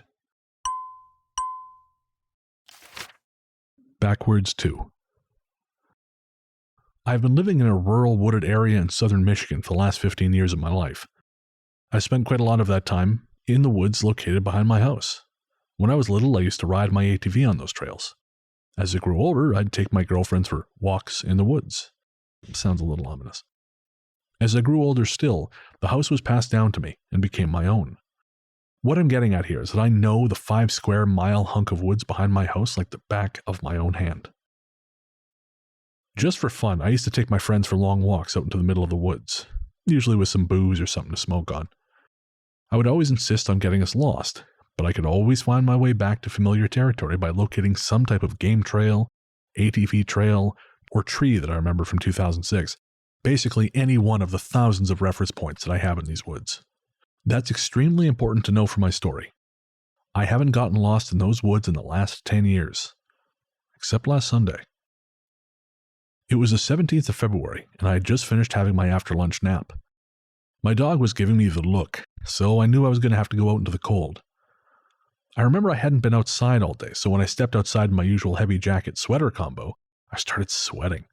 It was close to 50 degrees outside, so I stripped my jacket off and left it on a chair in my den. After I took the first few dozen steps, I remembered I had left my cell phone in my jacket pocket. I was thinking about turning around to get it, but wasn't expecting any important calls, and once I get into the trees, my reception is spotty at best anyways, so I left it. So I started walking on the main trail that leads just about from my back door to the main tree line. I made this trail with a 4-wheeler and a bunch of spare time when I was a kid and connected it to the one huge trail that everyone else would ride on. I continued walking my regular path, my trail starting to take me into the woods. If I'd continued straight, it would have taken me to the main trail. If I headed right, it would take me to another trail I made that runs parallel and close to my property line. That's the trail I usually take back. I continued straight to the main trail and made a right at the T to push me further back into my own property. This trail continues for approximately 6 kilometers, twisting and weaving its way through the woods. My dog, a Brittany Spaniel, was doing her usual thing, which consists of staying about 20 meters away from me at all times and occasionally running by at high speed to say hello. She's pretty chipper for being 13. Anyway, we kept walking down the main trail. A few trails branch off to the sides, but I know where every single one goes, and only one deviates from the main trail and goes to someone else's house, and that's about 1.5 kilometers away. I'm not going to sit here and lie to you. Some messed up stuff happened in the next 90 seconds. First off, my dog did her usual thing, which is, the moment I turn down the trail to go home, she takes off trotting and gets home about 5 minutes before me. I don't know why she does it, but she does. Just as I was turning onto the trail, watching my dog disappear into the woods in front of me, I caught movement out of the left side of my vision. Thinking it was an animal, I casually cocked my head to get a better look, and immediately stopped. My neighbor's 18-year-old kid was standing not 20 feet away from me with his head down. I didn't even know what to do. I just grunted and stared at him for 20 seconds, thinking he's going to at least acknowledge my presence. Finally, I couldn't take it anymore, and I shouted his name. No response. My head started swimming, and I looked around for something familiar to grasp onto. I was in full fight or flight. I could see my dog looking at me about 100 meters away in the woods, and it looked like she was coming back. I remember that vividly. I looked back at him, and now his back was to me. He hadn't made a sound in the process of moving, and he should have. In order to turn around that fast amid all the twigs and dry leaves, he would have made a bunch of noise. His head was still down. This is kind of, well, shit. I'm tearing up right now just thinking about it. I'm a 26-year-old man. I felt something tug. Now, when I write the word tug, I want to write it in all caps. I've never felt anything like it before. It was the opposite of what you would sometimes feel as you drift off to sleep. That feeling of weightlessness. This was the exact terrible opposite. It felt like I was falling out. I can't explain it. I'm sorry. When I opened my eyes, I could tell something had changed. The neighbor wasn't standing there anymore. It was darker, but not in the sense that it was suddenly overcast if the sun had gone down. It felt like a solar eclipse. I couldn't even sense where the sun was coming from. There was a little more snow on the ground than there had been before. I don't remember why that sticks out to me. It might be because I'm associating it with the fog. It was slightly foggy that day from the snow melting, but now I couldn't see more than 20 meters out. It felt like the woods were alive with something that did not want me there, and I never wanted to witness. I remember dark shapes moving out of order in the fog. Trees that weren't really trees because trees don't slightly shift from side to side. I stood there looking around for about 30 or 40 seconds. I was petrified. This wasn't the place I had grown up living in. This wasn't even some place I felt I was supposed to go. Alien pops up in my head when I think about this. Everything felt alien. When I finally tried to take a step, I felt that tug again, and I was back. I was back on the trail headed to my house. My neighbor was standing in front of me smiling. He asked me how I was doing. I couldn't respond at first, but was finally able to kind of choke something out as I extended my hand to give him a handshake. He didn't notice anything out of the ordinary. At this point, I started to feel sick. I remember the kid asking me if I was all right. He said I looked pale. I told him I was feeling a little under the weather, but otherwise okay. I saw something out of my peripheral vision. It was my dog approaching us at an angle with her hackles up. I hadn't seen her like that unless she was squaring off with a particularly nasty raccoon. Then I looked back at him. His head was down. Then I felt a shock. So this is a really hard to explain part, so please try and bear with me. Picture you're somewhere with a friend of yours that you know likes to joke around a lot. In mid-conversation, he suddenly pretends to cold cock you in the jaw with his fist, but stops before he hits you and is really fast. That instinctual jump that you feel, that's what I felt times 100. It felt like the kid had suddenly tried to attack me, but my eyes didn't register anything. I put my arms up in defense as I started to step back, but before I took a step, I realized I was somewhere else. I was about 10 minutes down the trail, at the point where it would connect to my trail. I jumped again in shock. I looked around. It felt like I should look around for something, but everything was as it should be. The woods were completely normal. I walked around in circles for a few minutes, eventually lighting up a cigarette. I'm trying to quit, and I only smoke 2 or 3 a day. I've burned through a pack since this happened on Sunday. After smoking half the cigarette, my dog came trotting down the trail coming from out of the woods. Not from the direction of the house. How did I get ahead of my dog? Then I threw up a couple times. I felt dirty. I rushed down the trail to my house with my dog in tow. I locked up and went to the bathroom and cleaned myself up. One of my roommates would be home soon, and I could figure everything out with him. When he finally got home, he saw me sitting in my armchair with a glass of whiskey and a cigarette burning in the ashtray. Not something he would see me doing at 4 o'clock in the afternoon unless it's a special occasion. We talked for a while, and I think he was starting to understand how I was feeling about what had just happened.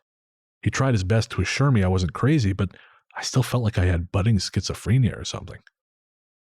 We finally decided on a course of action.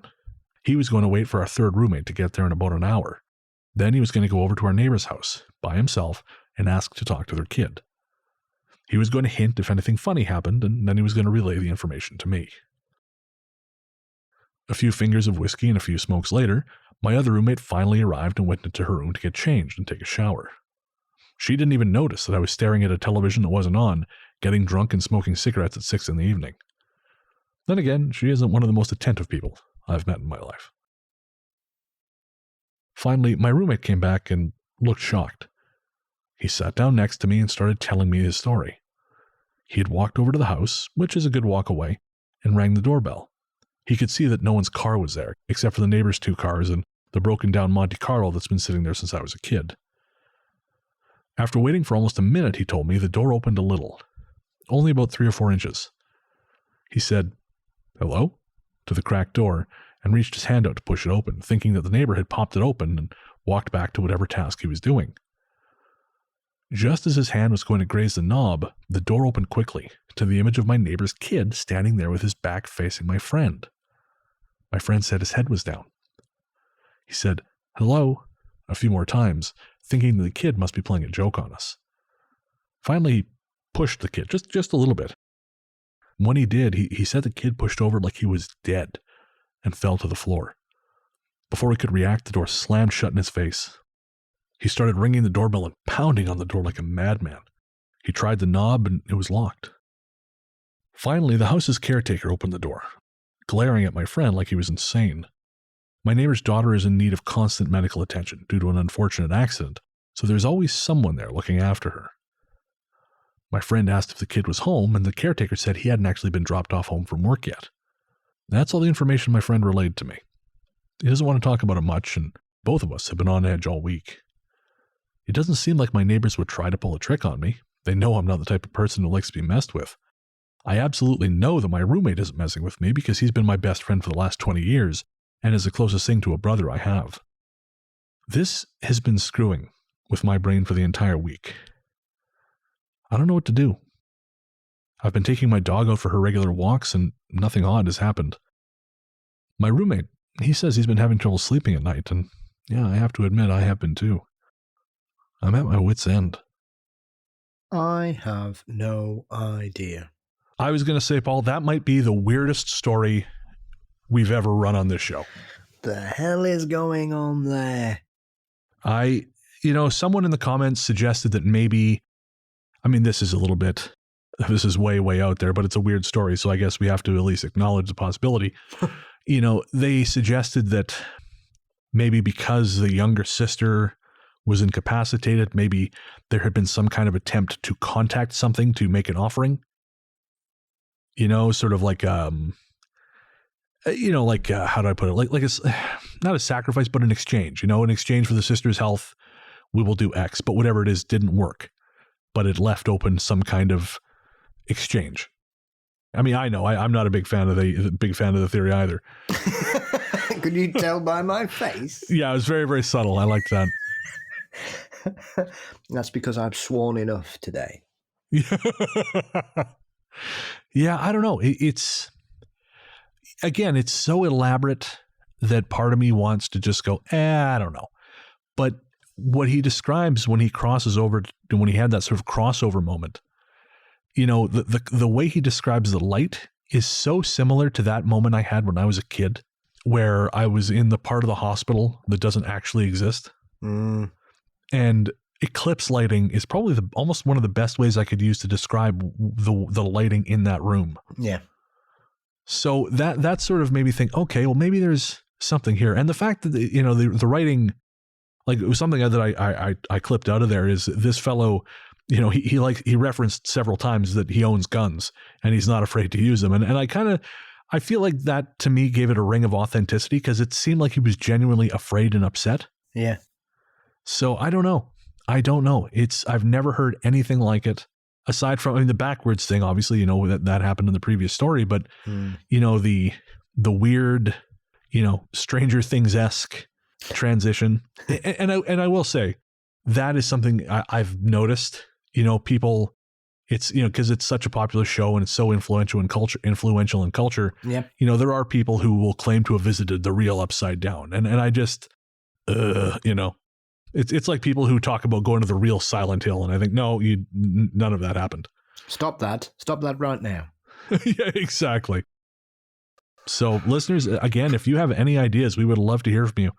I am at a loss, but I'm fascinated by that story. I had to share it. That's why this is, running a little bit longer than ordinarily would, just because I really felt like that needed to get out there, and I would very much love to know if anyone has any thoughts. Be honest, you just wanted to frighten everybody as much as that story has frightened you, Brennan. Don't lie. And that's the whole reason I do the show, Paul. Okay, that's fine, as long as we're all open and honest here. Yeah, no, there are no lies here. Sleep Hell, be totally honest. I was better at the end of the show than I was at the beginning. That's total honesty. I didn't find the groove till about 2/3 of the way through the show. That happens sometimes, folks. That's the story of my life. Yeah. You and me both, brother. You and me both. And I still can't hang on to it.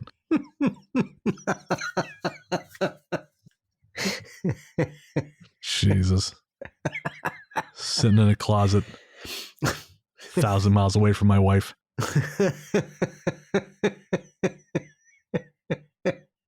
There's a Netflix series in that. Well, apparently, yeah. I mean, if Graham Hancock can get one, by God, why can't I? They'll buy any old shit. Hey, Netflix, I got a book. Just came out. You may have heard of it. A Strange Little Place. Come see me about the rights. I will sell it to you. You can do whatever you can put Zach Baggins in it if you want. I don't care as long as you write the check. Starring Paul Bestall as the cat. Well, that's a given. Christ, I'll shoot that right now. If we can have you as a Clouseau-esque investigator in a giant cat suit, I am in. This show has reached its erotic peak. Who knew that furry detective shows were a thing? Well, they are now. You're welcome, be any worse than the Cat in the Hat. Let's make a kids' film where the character gets an erection. I mean, how crazy can you be? Does he get an erection? I haven't seen that in years. Yeah. Oh my. When he sees the kid's mum. Oh, well, I guess at least it's the mum. Well, it's Mike Myers. It's crazy. The less said about that, the better. Last thing before we wrap it up, moving on from Mike Myers' unfortunate boner. Although I don't know if I have anything even more frightening than that. We're gonna pause to let Paul work through that one.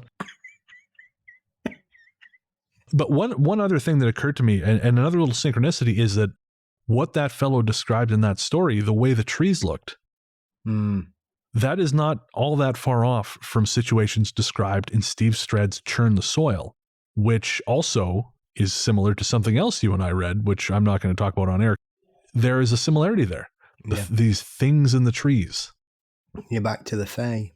Who I respect a great deal. And so you should. We should all respect the Fae.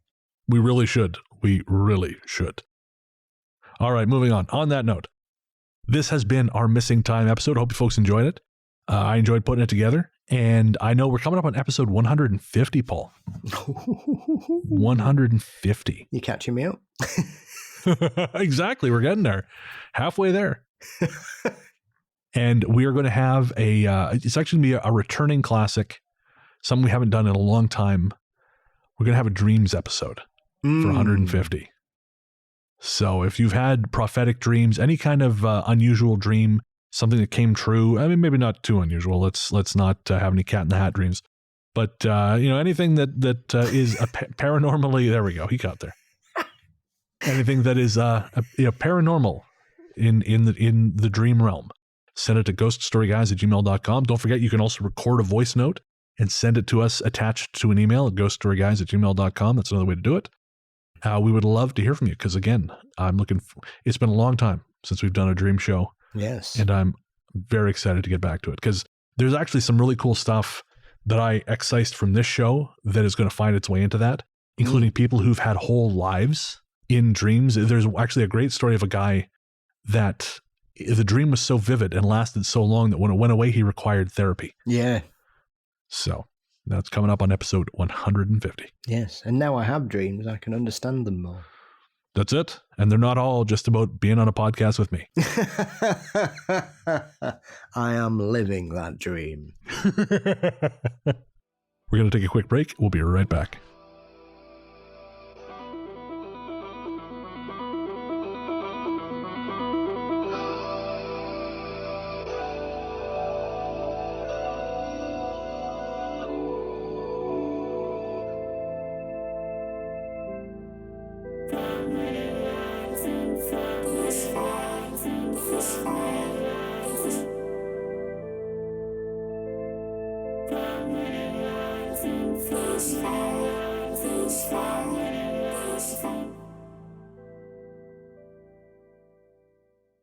Hey there, listeners.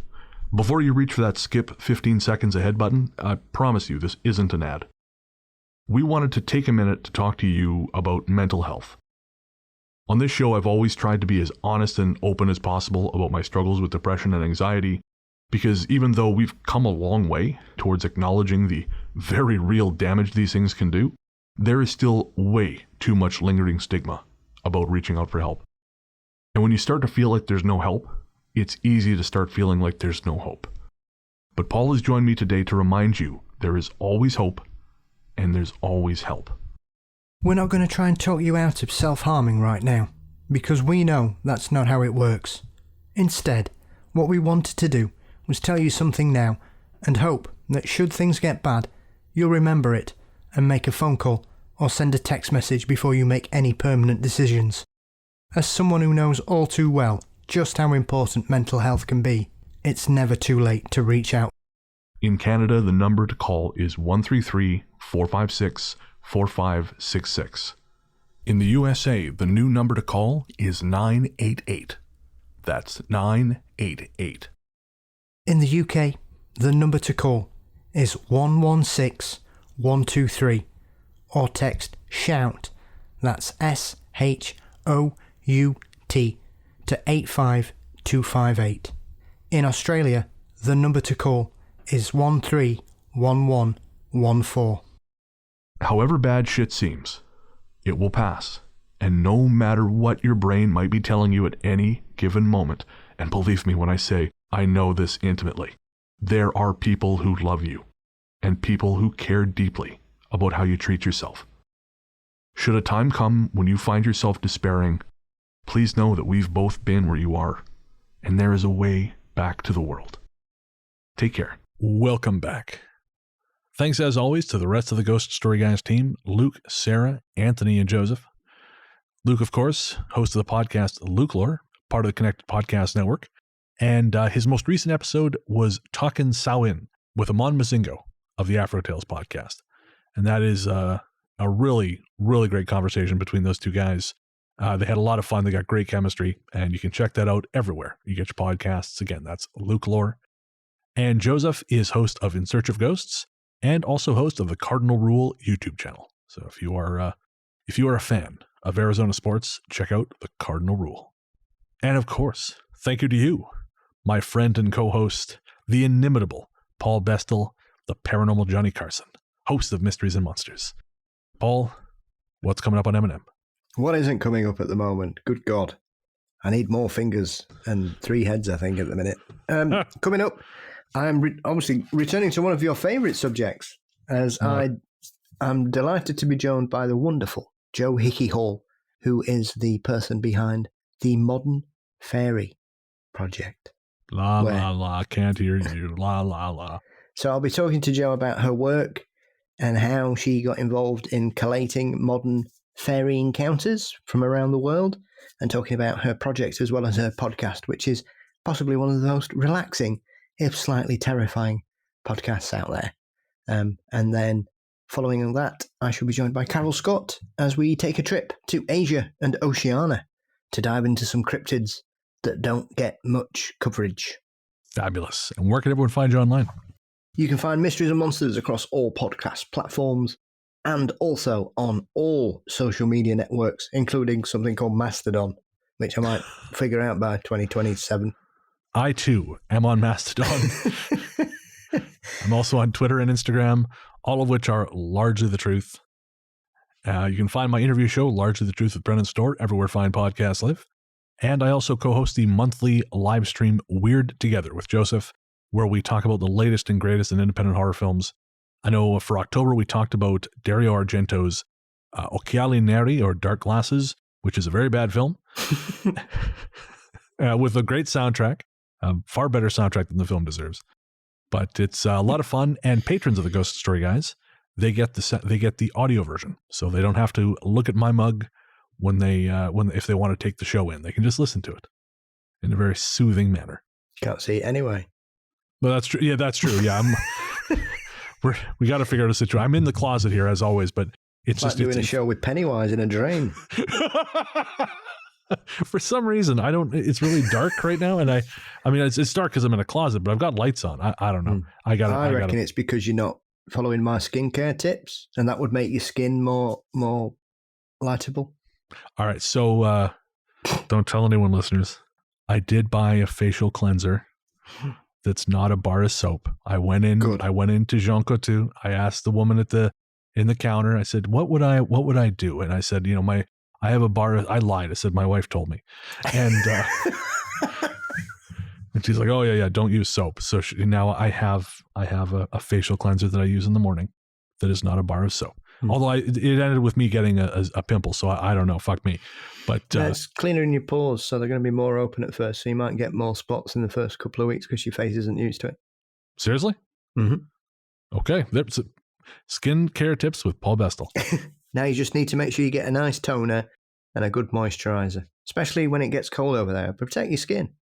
There we go. Skincare tips with Paul. Have you got enough chapstick? Oh, all these people force me to take care of myself. I don't know what's going on here.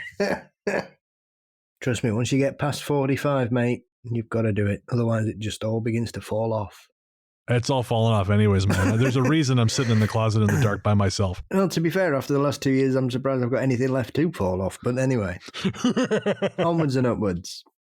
As we mentioned at the top of the show, we have a Patreon. You can find more information at patreon.com/ghoststoryguys.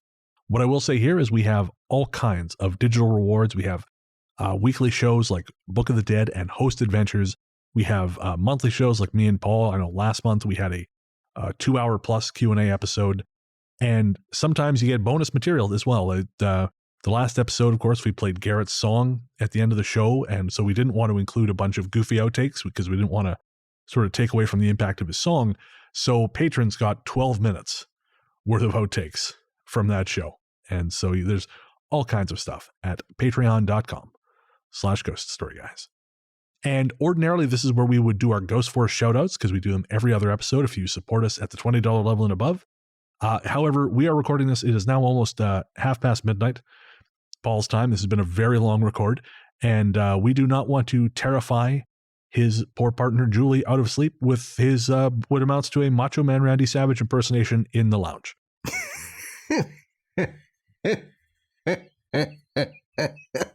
But thank you to all the members of Ghost Force. We appreciate you so much, especially now. We know times are tight, and that you keep supporting the show means so much to us.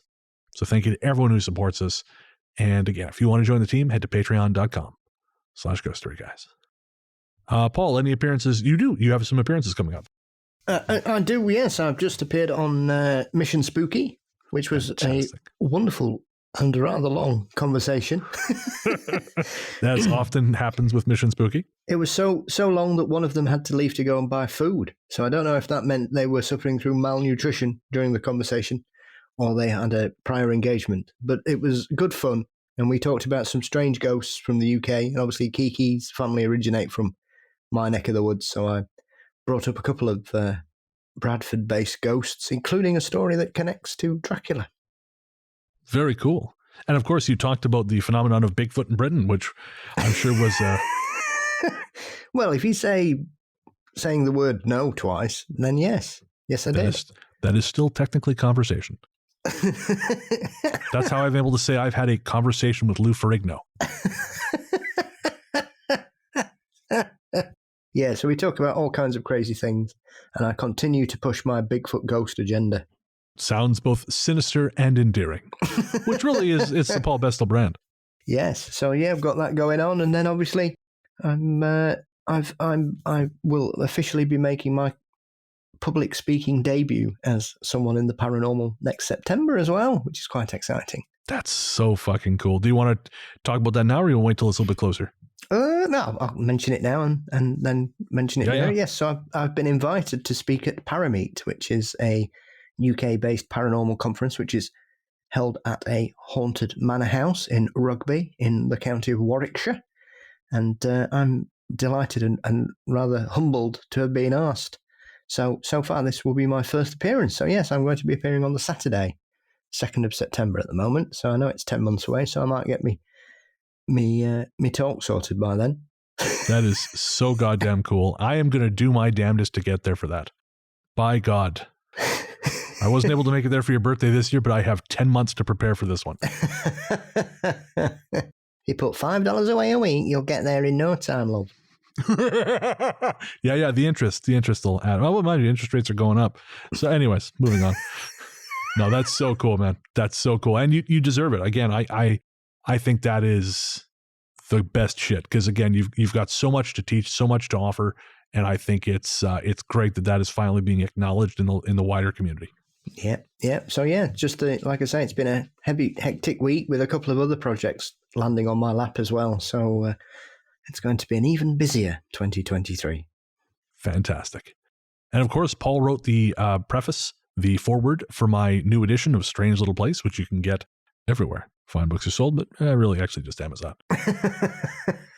And that's an updated and expanded second edition. So there's sort of like the version of the book I always wanted to put out, but I just wasn't good enough at writing to do the first time. So this is the new and I'm hoping final version of Strange. And so again, Paul has very kindly written the foreword for that, and you can get that everywhere you get your books, but no, really just Amazon. I've had some people ask about signed copies. I'm not really set up here to do that. I'm not really set up here in Montreal to do a lot of mail order, but that said, I may be able to work something out down the road, and when I do, I'll make a mention on the show. As far as my appearances, like I said, I'm going to be on Jim Harold's Ghost Insight coming up. Woo. I was on Paratalk, which is Reeves' Cook show, and we had a really great conversation. Reeves is a smart dude, and it was funny. He said, I usually try and keep the show to about 30 minutes, and I thought, no, not a chance. I've corrupted you. I think we drew the line under it at about, I think it's 42 the episode runs. Part-timers. Yeah, I know. He says he's going to have me back, although that may have just been a way to get me off the line. Yeah, we're going to Stockholm syndrome. Yeah, exactly. And I think that's it for appearances for the time being. We're trying to arrange some other stuff, but nothing firm yet. So when that's for sure, I'll mention it. And of course, you can find all our appearances. That's mine, Paul's, Luke's, Anthony's at ghoststoryguys.com. Just check the blog, and every time we do an appearance, you will see a post there with an embedded player, so you can listen to that. And I know Luke appeared recently on the Tracing Owls podcast, and he will be back on there again soon, talking about folklore. So I do encourage you to check that out. Oh, of course, and I did an interview with Spooks, Creeps, and Assorted Devilry, which I'm not sure when that's coming out, but it should be soon. And that was a lot of fun. Those guys are great. Tanya, Rick, Laura, they are really cool people. And Rick wasn't able to make it for the interview, but still, they're always in our Facebook group. Of course, they run their own very successful Facebook group, and just cool people all around. And again, I think that'll be a fun conversation when that gets published. So I'll make sure to blast that across the socials when it happens. If you want to pick up some Ghost Story Guys merch, head to our website and link to our TeePublic store. We've really had a problem with fake shit. People are bootlegging our stuff, and so I've heard it's Brett Manning. I know, right? Terrible. Oh, man. We're on to you, Manning. Such a nice lady. We're kidding. We're of course kidding, Brett. Well, absolutely, 100%.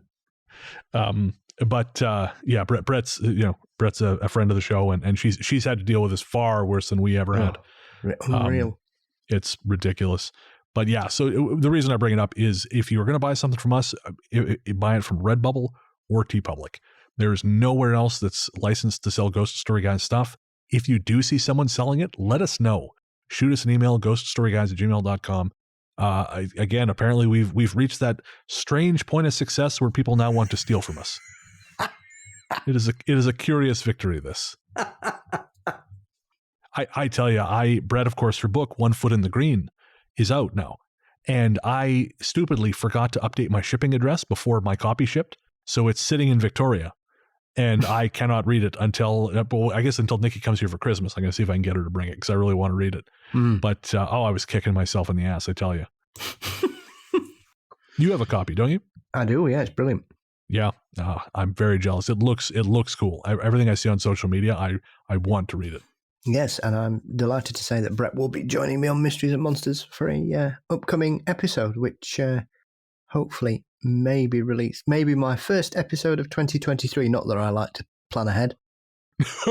No. Paul Bestel planning ahead? Perish the thought. It's only 8 weeks, mate. Oh, shut up. Shut up. I've got a list here, look. Go to hell with your list. Goes up to the 16th of January. I don't see me on there, you bastard. I think you'll find you are there. Oh, am I? It just says too big to be on Mysteries and Monsters. That's what it says there. I mean, physically big, yes. I'm working on it. I'm seeing a nutritionist. All right, we got to bring this in for a landing, or Paul's going to be up till he has to go to work in the morning. Our bumper music has been composed by Rainy Days for Ghosts. Again, Rainy Days for Ghosts is a project of Jerry Smith. Jerry is a film journalist and composer based in California.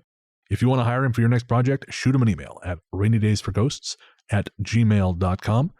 Jerry's latest album, Spells 2.0, has hit streaming via Night Harvest Recordings. Of course, that's our in-house label here. So if you want to stream anything by Rainy Days for Ghosts, they are now available on streaming platforms everywhere.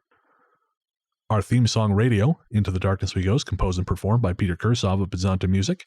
Find more from him by searching for Pizzanta Music wherever you get your tunes. And our stories theme is The Future Belongs to Them Now by Hexagram. Find more from them by searching for Hexagram wherever you get your music. Remember, that's Hexagram with 2 X's, not 3.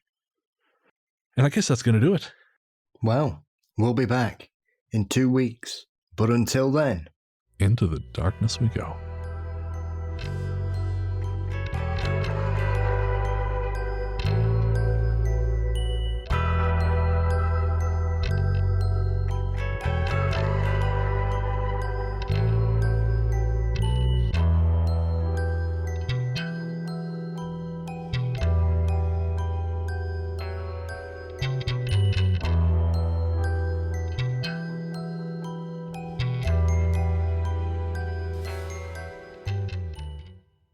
And he said, yeah, she's really gutted. She just wanted to say hello to you. So I said, oh, well, what's her name? So he said, oh, it's Ali. I said, well, next time we do a ghost story, guys, we'll say hi, but don't tell her.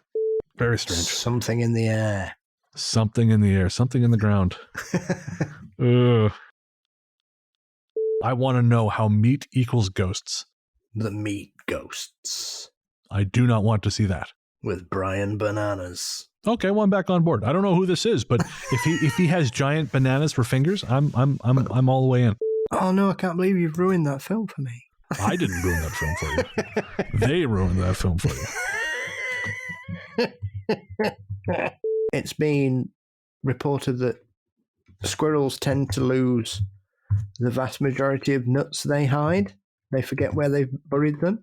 I did not. Is this a punchline or is this just a scientific fact? That's a fact. Really? Mm. So squirrels are just idiots.